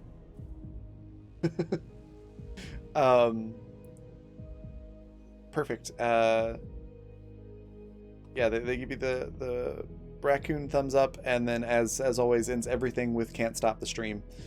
For anybody that's seen Serenity and going, is this a nod to "Can't Stop the Signal"? Yes, it is. I suspected as such. I'm glad there's confirmation. Yeah, I was just Yeah. like, this sounds like something I've heard before. I love that character so much, and I'm like, this is a similar situation. I'm just gonna throw in this little nod, because I like that character. Anyways, yeah, the Trash Pandas literally end everything with "Can't Stop the Stream." It's like their motto. And yeah, you're all good to go, essentially. You get the shuttle painted, you've got the plan in place. Vizco is distracted. Did you ever put guns on the shuttle? I can't remember. No. Okay. No, we did not. That's probably better, though. It's probably better. To see an armed shuttle come down. Yeah. I feel like I've been asleep for half the episode, and I just woke up to whatever the fuck this is. This is your plan in motion. Oh, it wasn't my plan. It was our plan. Yeah, I guess Sparky's getting the guns loaded up. Getting the hover pallet jack and just putting them on the ship. Yep, no, Seattle's gotten everything's packed up. Also, probably went and talked to the doctor about any medication and like medical supplies we can afford to spare. Okay. They'll put together like a single crate of supplies, but then mention that they're going to need to restock soon because we've given supplies to people a few times without restocking. Yep. We're a little too generous, I think, sometimes. Yeah. Okay. Then it sounds like you're all set to start heading down to the planet, which sounds Who's like going a down great... to the planet? Sparky. Daisy is. Captain's staying on the ship. Dad's taking us on a field trip. Seattle pilot then. Okay. So Sparky in the Thornwoods. What about Annie? Sure. God, I just thought of the wild Thornwoods. Smashing. Oh God! Somebody's gotta draw Seattle with that nose. Yes, and the mustache. Just, oh God. Oh my God. Okay, perfect. Anyways.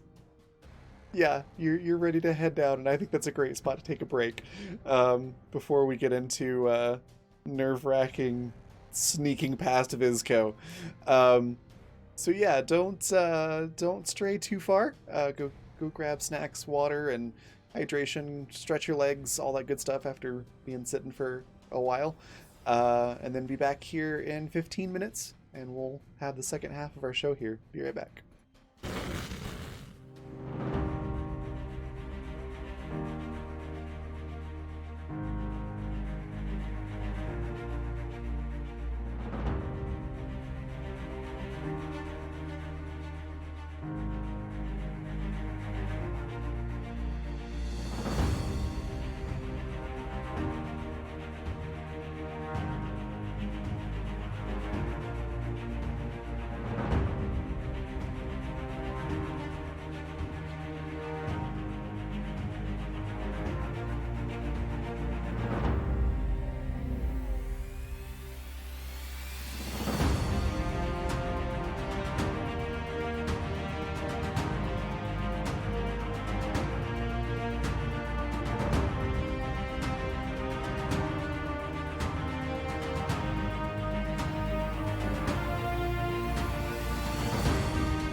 And we are back.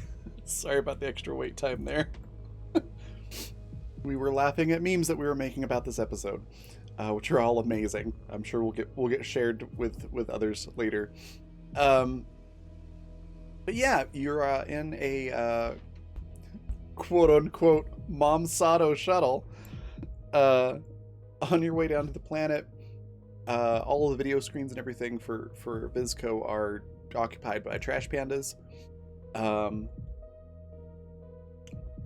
What exactly do you want to do on your approach? Are you just like going straight to the miner's office area, or are you parking somewhere else? What's the plan? Let's make it nice, bright, and obvious, and park at the miner's office. Yeah. If not the miner's office, then at least like in their midst, like clearly kind of making it known that we're there to help, as Mom Sato does. We're gonna start a fucking corporation war. Okay. In that case, could I get a we're doing mechanical engineering to fly the ships, right? It better be. Yeah, that's what you've made me roll. Okay, perfect. For a second there, I just couldn't remember if it was tech or mechanical. So let me get one of those to fly and land it into the appropriate location. Because it is kind of hard to find a spot and, craters and things like that. 35. Excuse me, that'll do. Yeah, you're able to land not too far away from where the miners are entrenched. They don't really hail you because they can't, because trash pandas. But there are several people with guns that run out to meet you when you exit the shuttle.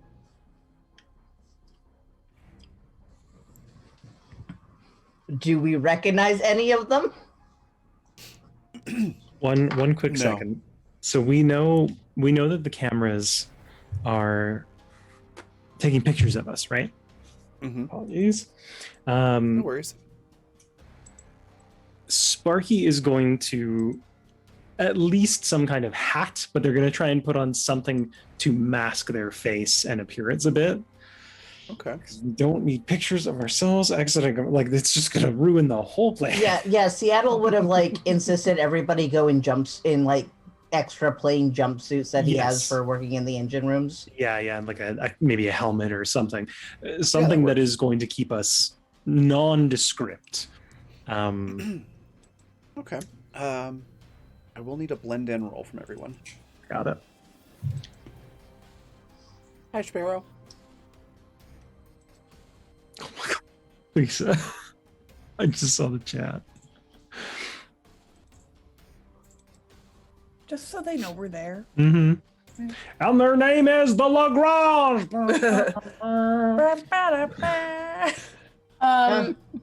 I rolled an 18. However, I can re-roll it if it's not good enough, because I can re-roll my presence. Does 18 work, or shall I roll? Well, if 18 doesn't work, I will be seen. Yeah, I'm gonna do, You have 6d6 and 2 crits, by the way. That's Alex, a 23. Alex, you want to roll a d6 with me? Yeah. Okay, cool. Because I got 19. 20. Would you like to add a d6 to the 23? Sure. Okay. Oh, fuck. 24. So, question.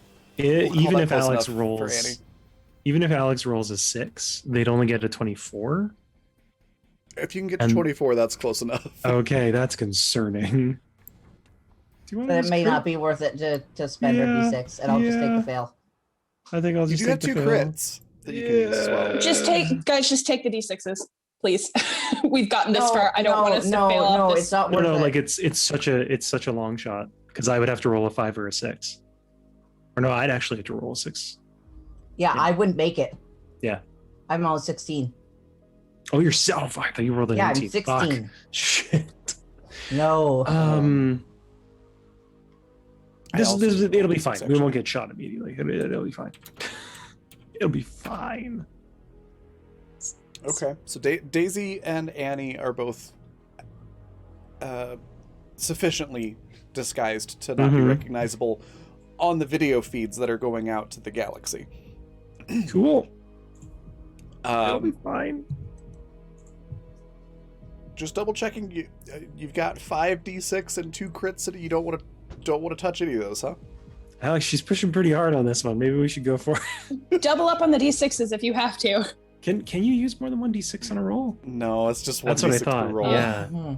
But the crits are there. That's why I asked, and it's like, they're there Alex, to be used. Crits? You don't have to. It's just No, but I don't want to fuck up the game for other people. Yeah, but I don't want to fuck the game up like this early for us, because this all kind of hinges on us not being noticed. I only take a crit if you take a crit. Oh yeah, that was the plan. Fine. This is one of those moments where you have a couple of high potions in Final Fantasy, and you're on the last boss going, but no, I need to save them. To the last boss. I never make it to the last boss. It'll be fine. It'll be fine. Don't worry about it. It's fine. Seat of Our Pants has served us well for 3 seasons. It'll serve for another 3. Probably. But yes, I'll take a crit. Alex, if you're taking a crit. Okay. Anybody that can use a d6, like, can potentially do it, just throw it out there. If it doesn't work, I won't count it. And we'll just use the crit. But I just want to... You want to see with the dice roll? Yeah, I want to give you the chance to do it with the dice roll. All right. Alex, if we both roll 6s, I am going to jump across the mountains and hug you. Oh, fuck. Oh, fuck. Nope. Fuck. I barely broach a 20 with that. Nope. All right. Then we are going to... we'll use those crits then. We gotta set it off early and good so that later we can fuck up and recover. Yep. Also, thank you. This is one of my favorite shirts. So another thrift store find, which is amazing. Anyways, yeah. So you are sufficiently disguised that all of the various people in the galaxy that are going to see this will not recognize you. Which means everyone will assume this is actually Mom Sato and not someone posing as Mom Sato. Which is, important to your plan. It's really good. That's why I was like, I feel like if we can't nail this one, we're fucked on the rest of it. Yeah. So I was like, you're not like dead if you don't do this, but this is a very important part of your plan. Anyways, yeah. You're sufficiently disguised. Lead guy with an SMG kind of, shoves it in your face and is wanting to know, quote unquote face, not your literal face. There's the quote unquote thing again. Shoves it in your face and is like, what are you doing here, dude? We don't need trouble with another corporation. Right. Sparky's gonna lift up their visor, kind of like this, enough that a camera couldn't see their face, but the guy in front of them can. Kind of a like, it's cool. And they're gonna say like, go get Sonia Tompkins. Tell her it's Sparky. It's trust me, this is all a big ploy. We're not actually with Mom Sato. Just play along.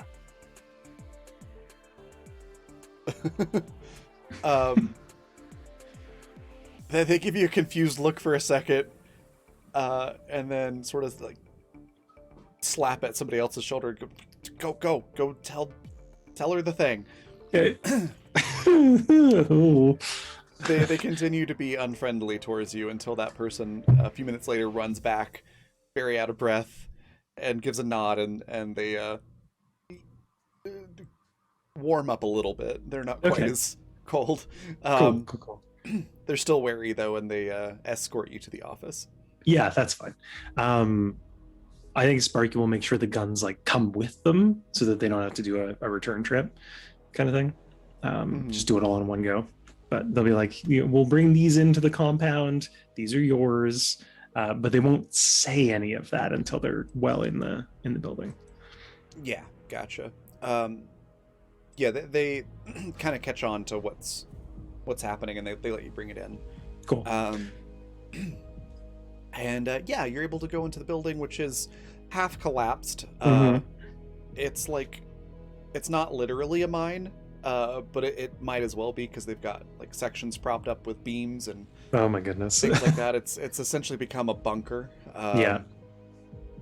And you've got a bunch of people running around trying to repair things and organize, and Sonia looks like she hasn't slept in days.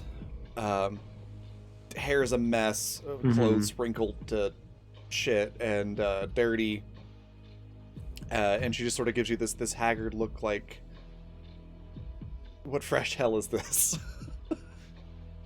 And yeah, Sparky will raise their visor or their helmet or whatever to reveal their face, and they'll motion to the rest of the crew, like, you know, we can talk. Their expression As Annie follows. Oh, sorry. So their expression is slightly warmer, like you know, oh, like, cool, a familiar somebody... hell. Yeah, exactly. But it's still, what fresh hell is this? Go ahead, B.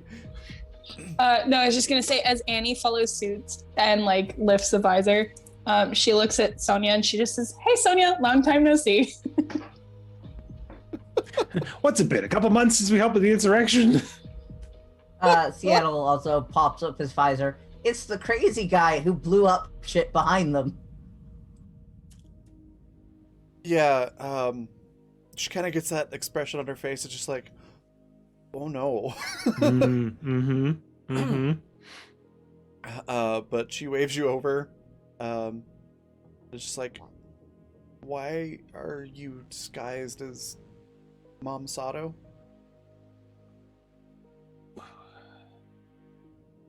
Sparky's gonna motion to Annie, like, my associate here will explain everything.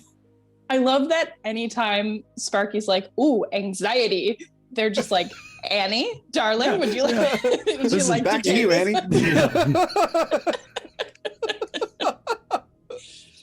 Listen, if we're partners in this, we gotta be partners. I mean, I've been carrying this shit on my back too long. Oh my. Sorry, what was the question?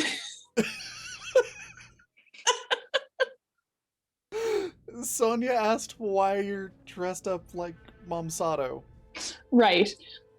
She's basically just like, hi, what the fuck? Right. Sorry, Jay. I just saw you were drinking right as I said that. I didn't choke. I'm always scared to drink on this show, so. Sorry, go ahead, V. No, Annie, when Sonia's like, "Yeah, you okay? Why are you dressed like that?" Annie's like, "Well, I guess long story short, because you know we're kind of pressed for time here, so I'll give you the short end of this one. We're trying to start a war." That's all she says. We're gonna kill the bad man. That was Okay, really but good. please say she starts giggling at the end of it. Like she can't believe she just said that. Because that was awesome. We're gonna start a war. We do have the hard giggles tonight, it's true. Oh. Sonia, however, is not in the laughing mood. Mm-hmm. And she just like motions to everything, is like, yeah, we're in a war. What do you mean start a war? Well, you see, we are trying being the operative word here, to go against Visco. And we have some help. Don't give me that look. I see that. We have some help. It's going all right. And she steps to the nearest plank of wood and knocks on it. Knock on wood. It seems to be going all right. But we have to make sure that everything is on the down low so that we're able to continue on with the steps of our plan. Sonya just looks at you and goes, Don't tap on those too hard. They're not that sturdy. That's low. Annie, like, Don't slowly- move it. Yeah. Annie, Might like, not wanna lean slowly against pulls that her one. hand back. A little dust and dirt like drops from the ceiling. Like being in a blockhouse. Yeah. So she's just like, okay, so what you're saying is this war's not big enough, you want to make it bigger. Sparky, yeah, Sparky will look at Annie like, yeah, mm-hmm. You said Daisy came with him, right? Yeah, Daisy's just happy to be there. Any motions for her to get the comm system out of her bag? Yeah, she just slings this backpack off her shoulder, and it's literally the entire backpack is taken up by this thing, part of which is sticking out the top. Diversify the war effort, yes. And she looks at Sonya and just says, yeah, so I made this really special, cool, encrypted communication transmitter so that you can communicate with other people, and the I guess we're sort of like an underground now, which is really cool. Anyways, where can I set it up? And Sonya just has this look like the kindergarten teacher who's worked for 10 days straight, no sleep, and is just like, you know what, yeah, go ahead and draw on the wall, I don't fucking care anymore. Just waves Daisy towards some half-fried electrical equipment in the wall, and looks back to Sparky and Annie and says, okay, I haven't slept in a while. Mom Sato thing. Why again? We're gonna pretend... Seattle starts signing, actually. Oh, okay, yeah, go for it. It's hard for Visco to fight you when they're also fighting Mom Sato. And we may or may not have hired someone to blow up one of their bases. It's gonna be awkward. Her eyes just get a little wide after a second. She's like, oh, you want to kick the whole hornet's nest? Annie just starts nodding. Seattle signs. That implies we haven't already. Sparky kind of takes like half step forward. I don't want to kick the hornet's nest. I want to set it on fire and launch it into space. She just has this look on her face. It's just like,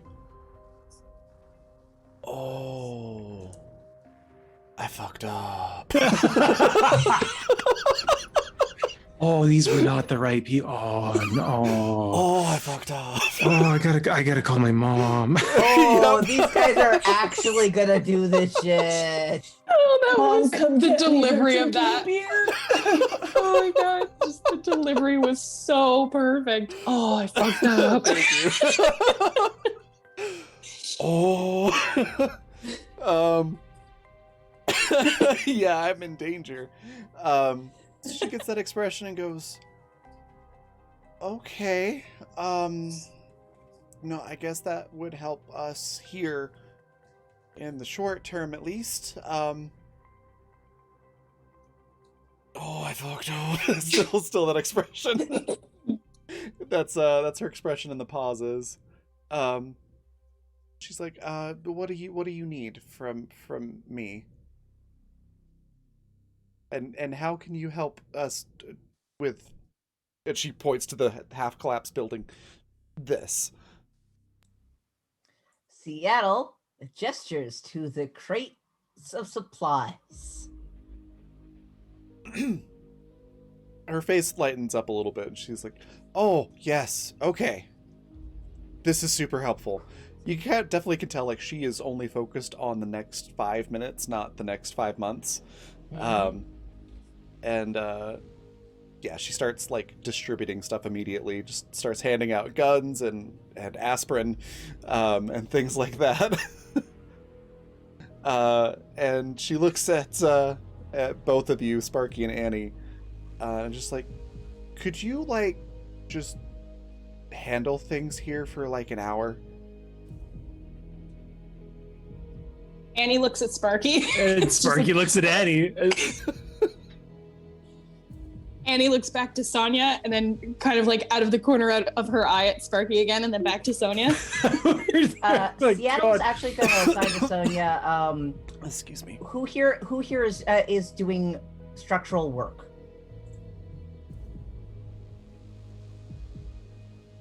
Sorry, I choked. 1 second.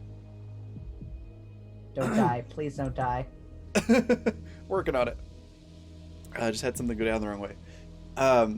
So she kind of motions to somebody who looks equally as exhausted, who's very tiredly directing people where to go and what to do and yelling at people.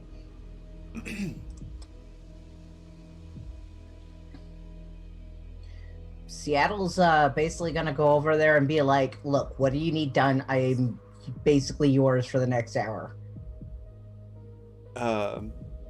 Okay. Yeah, he puts you to work real quick. So Sonia looks back at Sparky and Annie and goes, so can you just make sure nothing like explodes or falls apart more? So while she was looking at Seattle and the other person, Sparky does like one of those quick like, yeah, no, yeah, We're like two supervisors when the manager is left and something has gone horribly wrong, and we're like, I'm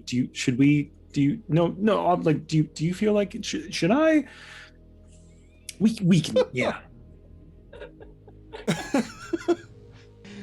Annie gives a more definitive nod, like, okay. Yes, we can do it.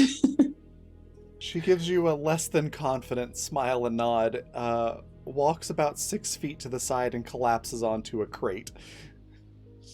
Oh my god, poor thing.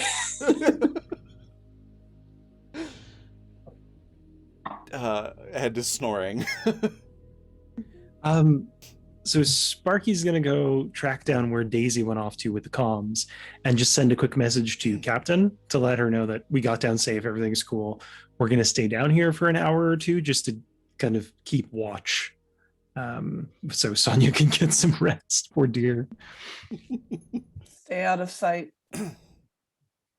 Sparky will send back a thumbs up emoji with a frog. And with sunglasses on it. Perfect. A lot of the people that grabbed the guns kind of got the idea of what you're trying to do, so they start running out past the shuttle with the guns, the brand new shiny guns, kind of further cementing that image of, oh hey, we're getting support from a different corporation. Sparky, you find Daisy not too far off. The building is more or less just one big room at this point because walls and ceilings have collapsed. And she's basically next to what looks like a giant wall of breaker boxes. And there's a lot of swearing and sparks flying as she's trying to figure out which one of these lines are hot or not. And is hooking up the transmitter to it. Okay. Can Sparky lend a hand? Absolutely. Okay. It would be a tech engineering roll. Cool. Please let that not be terrible. Oh, cool. It's pretty good. You're able to help kind of trace lines from where they're coming. That one's live. Ow, that one's live.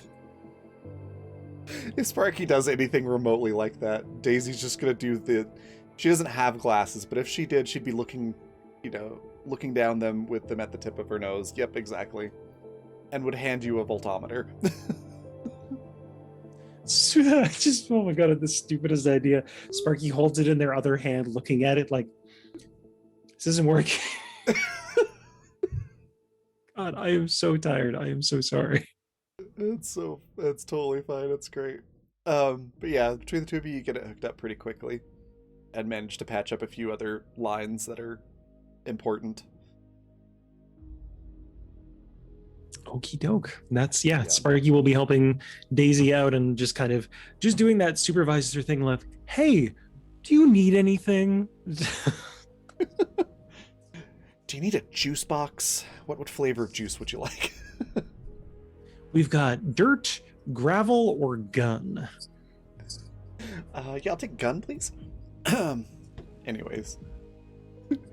It pretty much progresses like that for an hour or two. Nothing exciting really happens. I feel like Annie probably puts away that kind of goofy back and forth attitude she has with Sparky and actually rolls up her sleeves, ties up her hair, tries to actively fix problems that she sees that people are having, actually trying to help Sonia a little bit. Awesome. By the time you're ready to leave, their situation is somewhat improved. Just from having somebody else bear the load for a couple hours. Gives everybody a chance to eat something and maybe get a nap or hydrate, whatever. But after a couple hours, the trash panda is holding up a sign that says 5 minutes and it's on a countdown.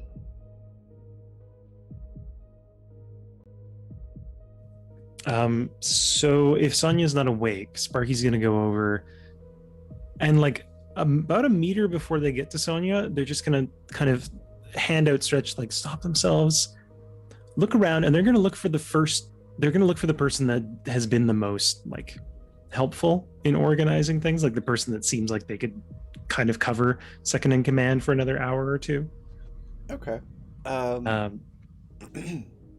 Yeah, there's one guy, probably 19 maybe. Okay. So definitely looks kind of green and fresh faced and all that. Mm-hmm. But they've been doing a decent job of keeping things under control. Cool. Sparky will beckon them over and kind of walk a little away from Sonia so they don't wake her up, and they'll say, we're handing this off to you. If something bad happens, wake Sonia up, but she needs to rest a bit more because you think you can handle that? And Sparky is not you think you can handle that? Well, it doesn't matter. I'm going to go. They're genuinely asking. I gotcha. Yeah. They nod. They look a little overwhelmed, but they nod yeah, I think I can do this. Okay. If you need us, ring us. I just bit my tongue. We'll probably be in the in this planetary system for a little bit longer, not much longer, but if something big happens or if Sonia needs to talk to us, we've got all the communication set up for now. Okay. He just nods and gives you the thumbs up and takes over. So you got about 4 minutes left on the timer at this point. Okay. Sparky will start heading back to the ship and kind of send a quick comms to everyone 4 minutes and counting. Yeah, no, Seattle's already headed back after making sure everything was wound up where he was. All right. Daisy leaves a few tools there with them for trying to repair the power lines that they've got there, and then runs back with everybody else. So by the time you get back to the shuttle, you've got about 2 minutes left on the timer, but you're able to take off and get back to the ship before that timer runs out, assuming you don't stop to do anything else. All right. As soon as you get back to the ship, the timer runs out and all the screens go back to normal. And if anybody's looking out the window or anything like that, you'll see those obnoxiously painted neon-colored small ships jump into FTL and zip away. Sparky will message that they're aboard. We should probably get out of here ASAP. It worked. Oh, Captain's already jumping into FTL as well. All right. Could I get a tech engineering roll for that? Basically, just don't roll a 1. Cool. 22. You succeed and are able to jump away. So, it would seem, successfully convinced, if not Vizco, at least somebody that Mom Sato was there working with the miners. And there's a good chance that that's going to get back to Vizco one way or another. And will eventually start affecting the landscape there quite a bit.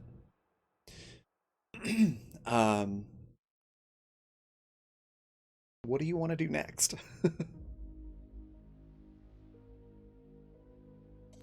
You said doctor needed supplies, right? Yeah. How are we on fuel? I don't think you've refueled in a bit. You're probably getting kind of low. How far are we from Matt's fuel? Maddie, baby! Probably a few days, like 4 days or so. You've got enough fuel to get there. Cool.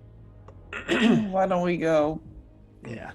support local business? Do the rounds. While that's going on, while we're traveling, and Sparky's gonna double check with Annie first to see if this seems like a good idea. But Sparky would like to put out a fake ad hiring mercenaries to go and hit Momsato on Europa to kind of make it look like it's an actual hit from Visco. Kind of play both sides, if you know what I mean. Like now, we started off saying like, oh, now Momsato is facing off against Visco. Now it's like Visco is taking preemptive action. So just see what Annie thinks of that. Okay. Raven, what the hell was that nat 20? Don't worry about it. Sure. It's fine. Totally fine. Madam. It's something I was not expecting to get a nat 20 on. Oh, that doesn't help at all. In a good way or a bad way, ma'am? So you mentioned these ads, right? Mm-hmm. Oh, God. It's fine. It's You say it's fine. That's however, not a complete sentence, Raven. it's not something you're gonna have to worry about for a little while. Okay, so That's it's like something we do have to worry Hiring about. Rip. Are we hiring Rip? That's like telling me that there is water inside the wall, but I don't have to worry about it for a while because it'll take at least 3 to 5 days for the mold to grow. You know what? Let's hire Rip, because then at least I can stab him in the back of the neck like I wanted to do last time. Honestly, I just wanted like an ad so that Rip gets it and then be like, lol, no, bye. Go back to janitor duty, asshole. So in that case, Annie says, no, we're not putting out an ad.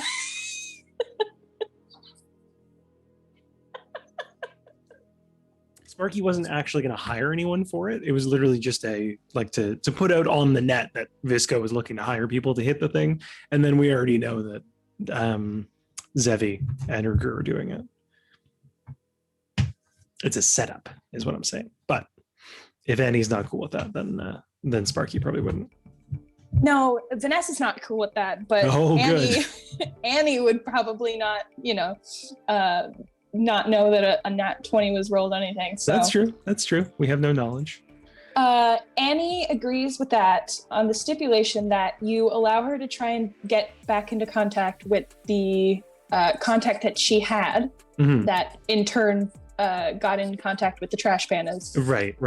To see if they can do what they did. Mm-hmm. But instead of like being there on the front line while this is all going down, kind of on the sly, pick up the ad and run with it, and like go and have footage of like Zevi doing whatever Zevi's doing. Right, you know what I mean? Right. Yeah, like make a big show of it. Yeah. Yeah. I 100% Sparky would go for that. Yeah, so that she would probably do that first. So Raven, Okay. I want to get in contact again with my contact.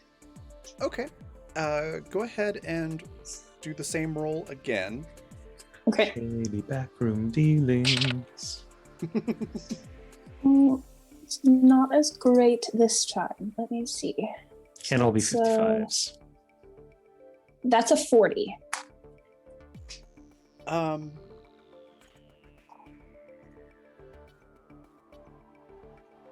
So a 40, you kind of get like the so and so is busy right now.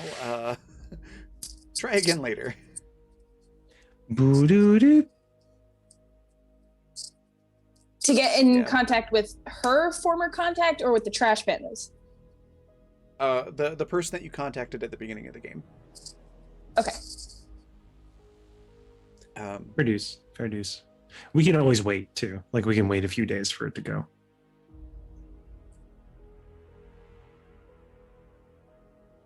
But Sparky will set up a fake ad. They won't publish it yet, but they'll make sure it's ready to go kind of at the push of a button.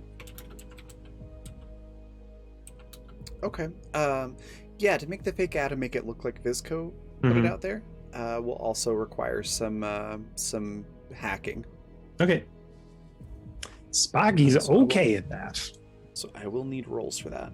Okay. Annie, would you like to help? Sure. Okay. What kind of hacking? What are we talking about here? One of them, they're tech engineering, I suspect. Yep, tech engineering. You're gonna have to Ooh. basically Spoof. hack into the site where you're where you're making the ad and spoof that it's coming from somewhere that it's not. Okay, Like so we can did I with use the, my holo card to do that? Yeah, you can use that on this. Hell yeah. Oh boy, just not hitting the rolls now. I got That's away okay. with that 155 and that's it. That's a 33. To be fair, that 155 was. Oof. It cannot be overstated how much that helped you. Yeah. that kicked the shit out of anything else we had. Yeah. So 22 from me, 33 from Annie. From Annie. Okay. And then I need an education roll. Ooh. I was thinking I was Tamsin for a second. Oh, I actually do have good education. Look at that. It's all that clone training. Y'all mind if I roll a d6 on that? I Is it cannot- just boy. an education from Sparky or one from Annie as well? both? Can I help? Okay. Yeah, both. Oh, not too bad. 27. Okay. Okay, don't worry about a d6 then. Okay. So the 27, Annie, you you did not succeed at convincingly spoofing the credentials, Mhm. but you also recognized that you were not successful, Oh, thank God. and can cancel it or try again. Ooh, good. Okay. Let's try one more time. Trying Yeah. again might be a little bit more difficult though, just because of the failed attempt already. Yeah, fair. So think Oh. DC's probably gone up just a tiny bit. Oh.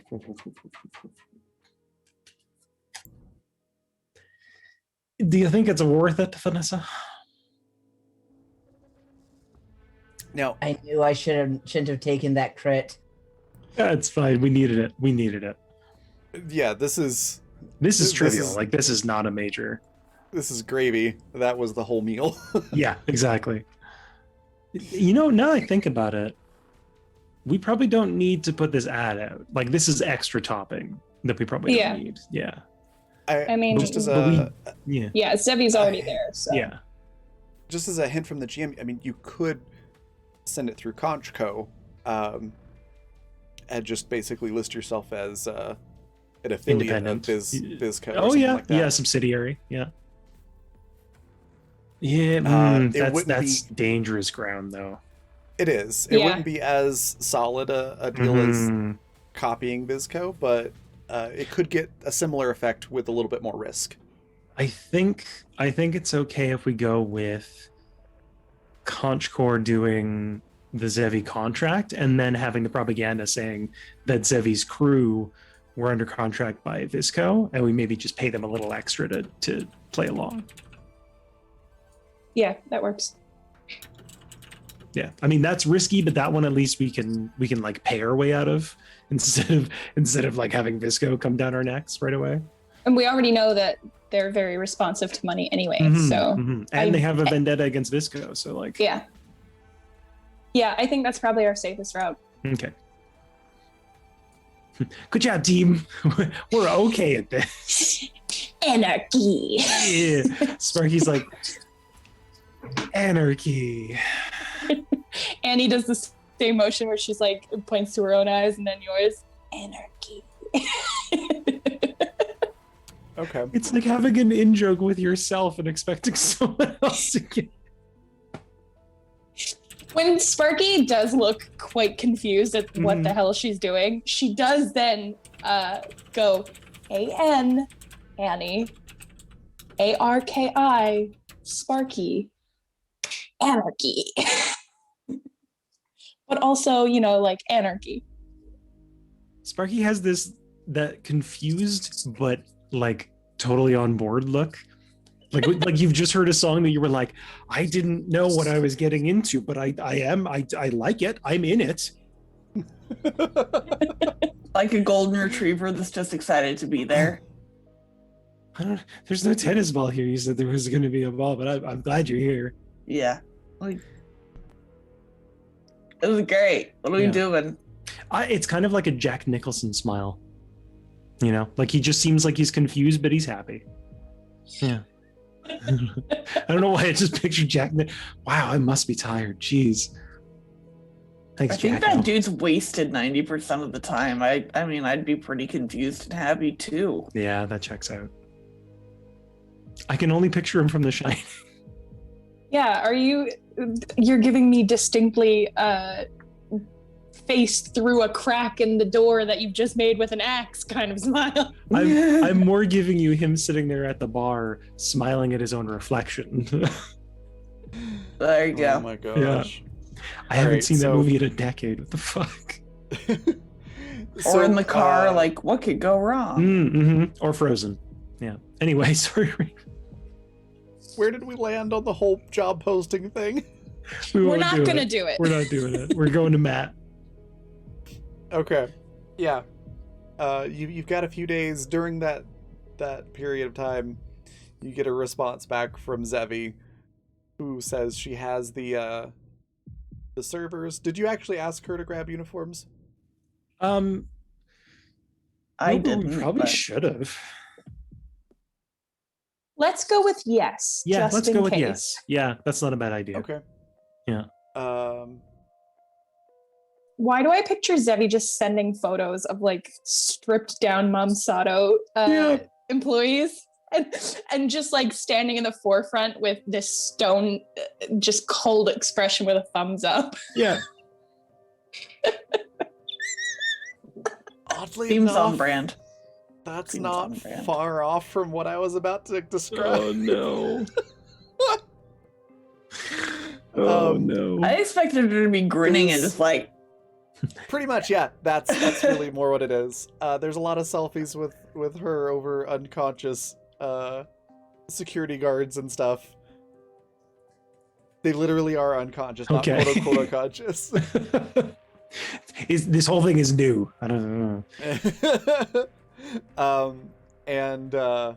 Yeah, various grins and hand gestures and things, like thumbs up and whatnot. I'm gonna blow up this corporate headquarters, but first, let me take a selfie. Kinda. I've never heard that. priorities. Okay, so we did agree on a drop spot on Ganymede. Yes. Wherever that happens to be, just some middle of nowhere. Mm-hmm. There's more to it too. So there's the selfies. And then there's also a picture of a box of brand new company uniforms of various sizes. And then there's a selfie of her in a spacesuit hanging off the back of the ship with the exploding building behind her. and a thumbs up. Sparky's What a terrified. queen. I love it. Yeah. I'm 100% here for it. So what I'm hearing you say is we're adopting a new crew member. Maybe cousin. Maybe not like full family because she's kind of. Oh no, she's very energetic. Yeah. She's that one crazy aunt that you always love to see at family gatherings because you know she's going to start shit. But you don't want to live with her. Exactly. You get to go home to the comfort of your own home.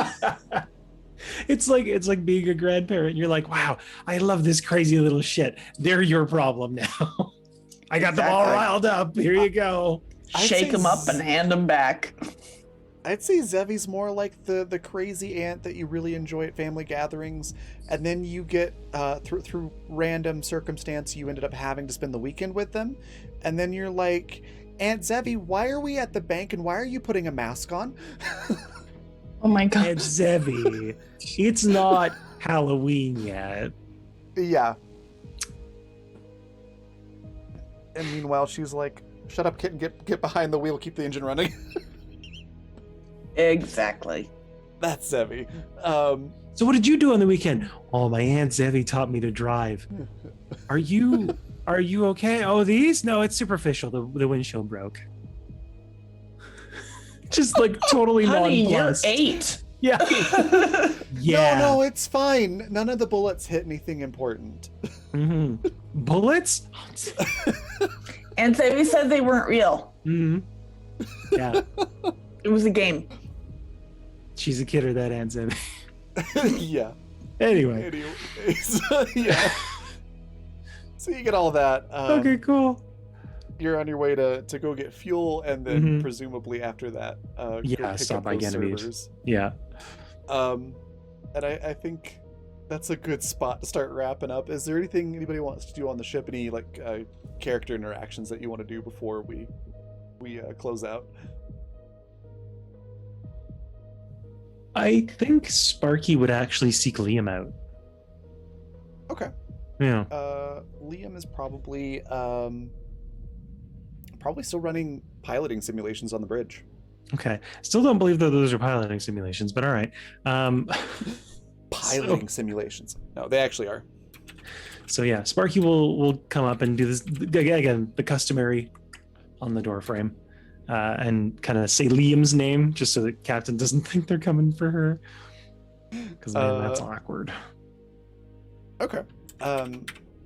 Captain's still gonna look at you. Of course, yeah. Sparky's pointedly looking at Liam and just like, don't stare at Captain. She can win. She'll always win.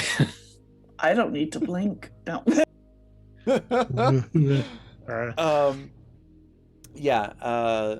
He takes like some headphones off and hits like pause on the simulation. Excuse me. And turns around in the chair and it's like, yeah, what's up? Kind of gives you a confused look like, you don't usually talk to me. we don't do this whole socialization thing. Yeah, Sparky will just kind of come up and rest their arm on the console and just put a hand out, like for a handshake. Leo's just like hesitantly takes your hand to shake it. It's like, hi. So Sparky will grip it, shake, and just say, "Good job on the last mission." Oh, thanks. Yeah, that was actually I mean, once you get past the horrible anxiety, it's pretty fun. Mm-hmm. What we're going into now makes that look like what I imagine school must be like. So I just wanted to say thanks and also keep it up, because and they're gonna start giggling, and midway through the giggles they're just gonna start walking off like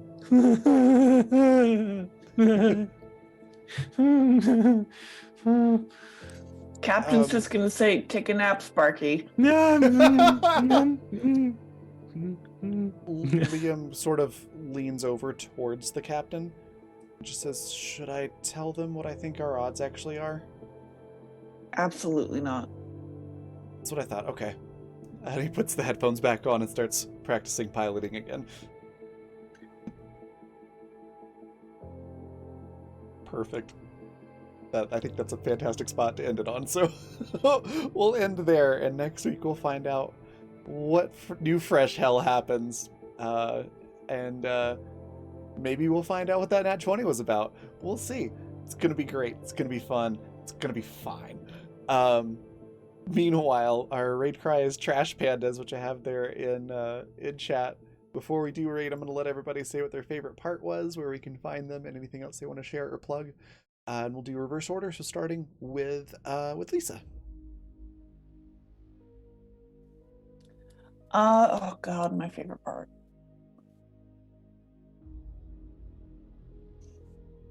I don't know. It was fun. I liked Daisy just like sticking her head out of like, "You need something sneaky?" Like, what a legend. She's something else. And poor Sparky feeling bad, like, "No, we're not a family," and the captain being like, "Why not? We can be a family. Fight me." Like, but yeah. And the confusion over the Trash Pandas. Captain doesn't like that. Just call them what they are. They're raccoons. I'm so sorry. He doesn't call humans cow lickers. I mean, not yet anyway. Not yet. She might. I just had the saddest image of Captain standing at the bridge, and Sparky comes up like, "Well, we're not a family," and she's like, "Oh," and then kicks a little box of like shirts that say we're a family. I don't know why that pops in. Oh my goodness. It's just like, "I hurt my family," and it's it's got everybody's name on the back. Like, everybody has their own individual personalized just shirt. Kicks it under the bridge, like, yeah. Yeah, we're not a family. That would be silly. Oh.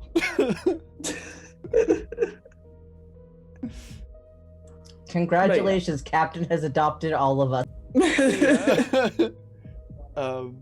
Was there anything else? No, I'll be here next week. All right. Let's hop over to Alex. What was your favorite part? Where can we find you? And anything else you would like to share? God.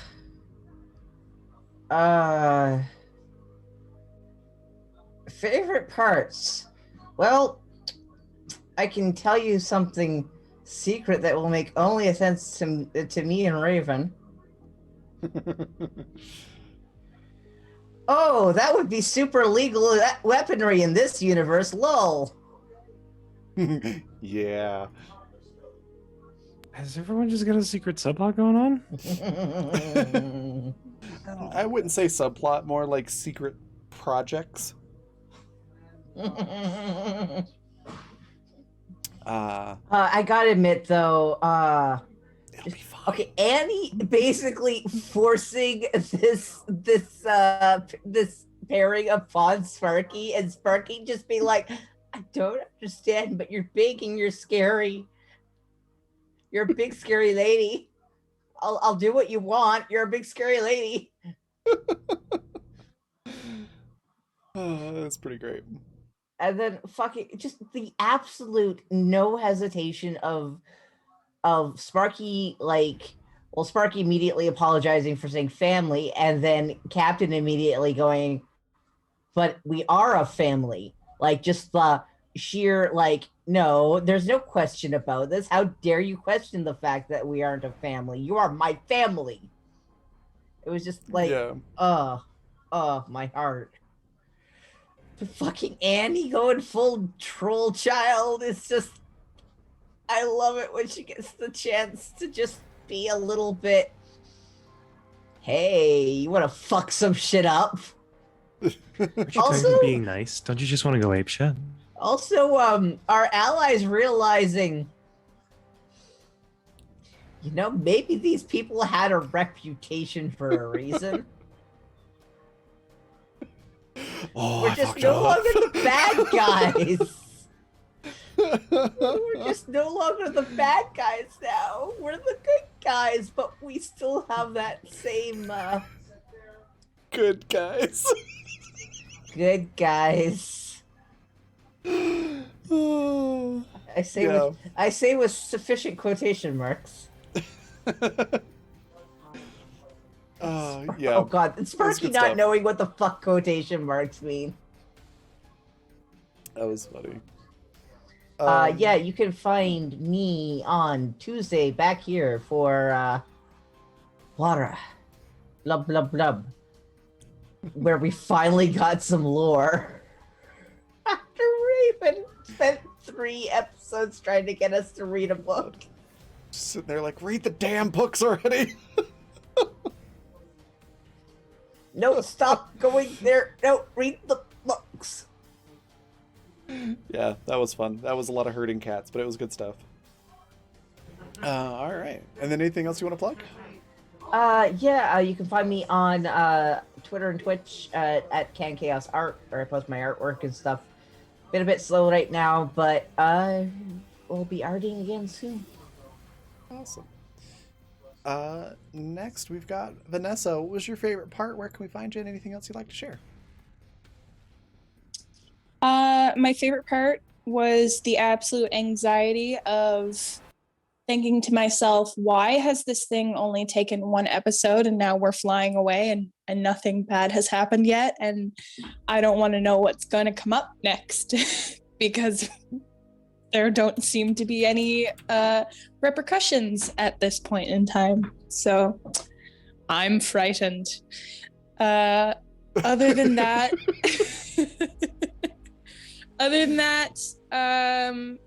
yeah, just Annie finally getting to sit down and make a plan that kind of like suits the situation has suited her.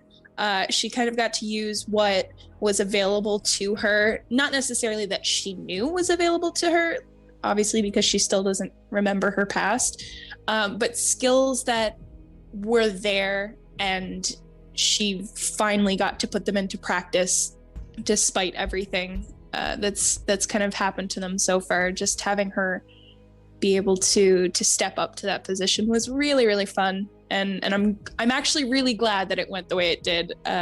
Joking aside, it was really, really fun to play out and come up with a plan for once.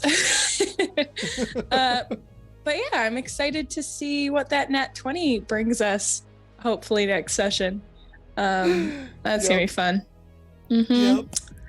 Yep. As for where you can find me next, I will be here next Wednesday. We had to skip over Exodus this week, so we'll be getting back to that hopefully next Wednesday. You can also find me on my art Twitter, which is at Peppero Draws. That's Peppero like the candy, where I'm hoping to get some more pieces uploaded of some anime characters that I've recently come to love, some My Hero Academia and some Jujutsu Kaisen. So if you like either of those, then you can follow me on my Twitter there, and I'll have those posted shortly. Yeah. Awesome. And last but not least, Jay, what was your favorite part? Where can we find you? And anything else you'd like to share? Oh, favorite part. I think 2. The 2 that stand out the most to me were Captain's reaction to the trash pandas on the screen. Because the family bit was really good, but when the absolute dead ass, what are those doing on my ship? Just, I was trying not to lose it, and I was like, no, keep it calm. Sparky would laugh at that, but I fucking will. It was just really good. And also it's kind of terrifying that they can do that. So that makes sense. I think the other part was really just like Vanessa was saying, seeing Annie kind of come into her own and be able to not only make a plan up, not on the fly, not in the middle of the shit going wrong, but beforehand, was really, really cool to see, because we haven't seen a ton of her kind of connecting with her or her, not her background, but her pre-wipe history and her abilities in that and her kind of contacts. So that was really, really, really cool to see, even though it gave me the mad anxiety in the start of like, why are you rolling? What are you doing behind the scenes? No, we're all on stage. Get out here. So that was super cool. I'm really glad everything went off without a hitch, and I'm sure it's going to be fine. Everything's going to be fine, right? Probably gonna be fine. Listen, if we can deal with Rip, we can probably deal with whatever these people are throwing at us. Maybe, possibly, probably, sort of. Where you can find me next is on Tuesday for Water, and then I should probably check the date, but that's for nerds. So not next Sunday, but the Sunday after that, I will be on. Oh no, that's tomorrow. Haha! See, this is why you should check dates, people. Dates aren't for nerds. Tomorrow at probably like 7 Mountain Time over on Polished Cryptid's channel, I will be on a Tavern Talks talking about alignment and morality in tabletop. Yeah. Awesome. And yeah, dates are for hungry people who enjoy fruit. No, that's amazing. And that just leaves me favorite parts. I just loved the whole thing. I didn't have the trash pandas as a planned thing for tonight, but right before we started, Vanessa messaged me and was like, I want to do this thing, and it worked out. And I was like, oh yeah, this is perfect. I can bring these guys in. So that whole thing was just a whole bunch of fun. I really enjoyed seeing the crew working together with a solid plan and the plan surviving, contact with the situation. And not immediately disintegrating. That was fun.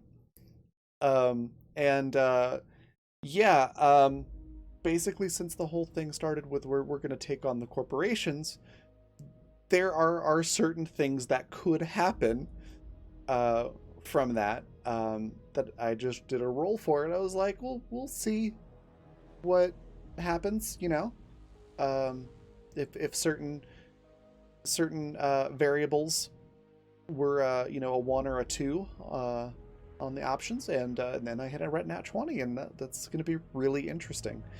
It'll be fine. But yeah, the whole thing was just a lot of fun, and I always enjoy getting to play Daisy being a goofball. She's just a really fun character. I really like her a lot. She's fun to play. I think this whole episode was just fantastic. I can't pick a whole lot of specific favorite parts because the whole thing was just great. Where you can find me next, I'll be GMing Water on Tuesday. It's a fundamental RPG 2nd edition game with Subnautica themes thrown in on top of it. It's a lot of fun. The sort of found family in that game, the characters there, make this crew look downright functional. It's a trip. It's a lot of fun. And the stakes are a lot higher in that game. The game is designed to have character death be a common thing. Although everybody's been doing a really good job of surviving this season so far. Like, yeah. Making pretty good decisions despite being so chaotic. So that's where you can find me next. We've got the rest of the shows next week as well. Exodus on Wednesdays and Elite Beveskar on Thursdays, etc. And other stuff to plug and talk about. Again, sponsors, which are in chat. So Fundamental RPG, which this game is running on the 2nd edition of that particular system. And the 2nd edition is out for official release next week.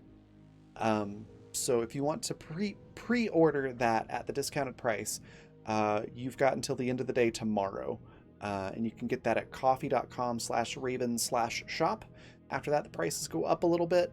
The paperback price does include shipping, So if it seems kind of high for a paperback book, that's why. Shipping to anywhere, I believe in North America, is included in that price. So that's there. And then, yeah, it'll be available for order, not pre-order, but actually just straight up ordering early next week. And then Intrepid is adventuring gear for real life. So if you enjoy athletic wear or outdoors wear, or even just casual stuff with an adventure or tabletop theme, you can check out a lot of stuff that like that there. And again, that's just coffee.com/raven/shop. Like it is in the bottom left-hand corner, just add /shop to the end of that. And then if you would like to catch previous episodes of this show or other shows that we have on the channel, or shows from past seasons even, you can do that very soon at watch.thefantasy.network/videos. They're not uploaded there just yet, but they should be any day now. We're working on getting all the onboarding stuff finished up. So you can check out previous shows there. I think that's everything. So we've got our raid cry, which is Trash Pandas. Just popped that into chat, and we're going to go raid Polished Cryptid. Fantastic streamer, and all around just nice person. Definitely give her a follow if you're not doing so already. And then I will see you all on Tuesday, and remember, you can't stop the stream.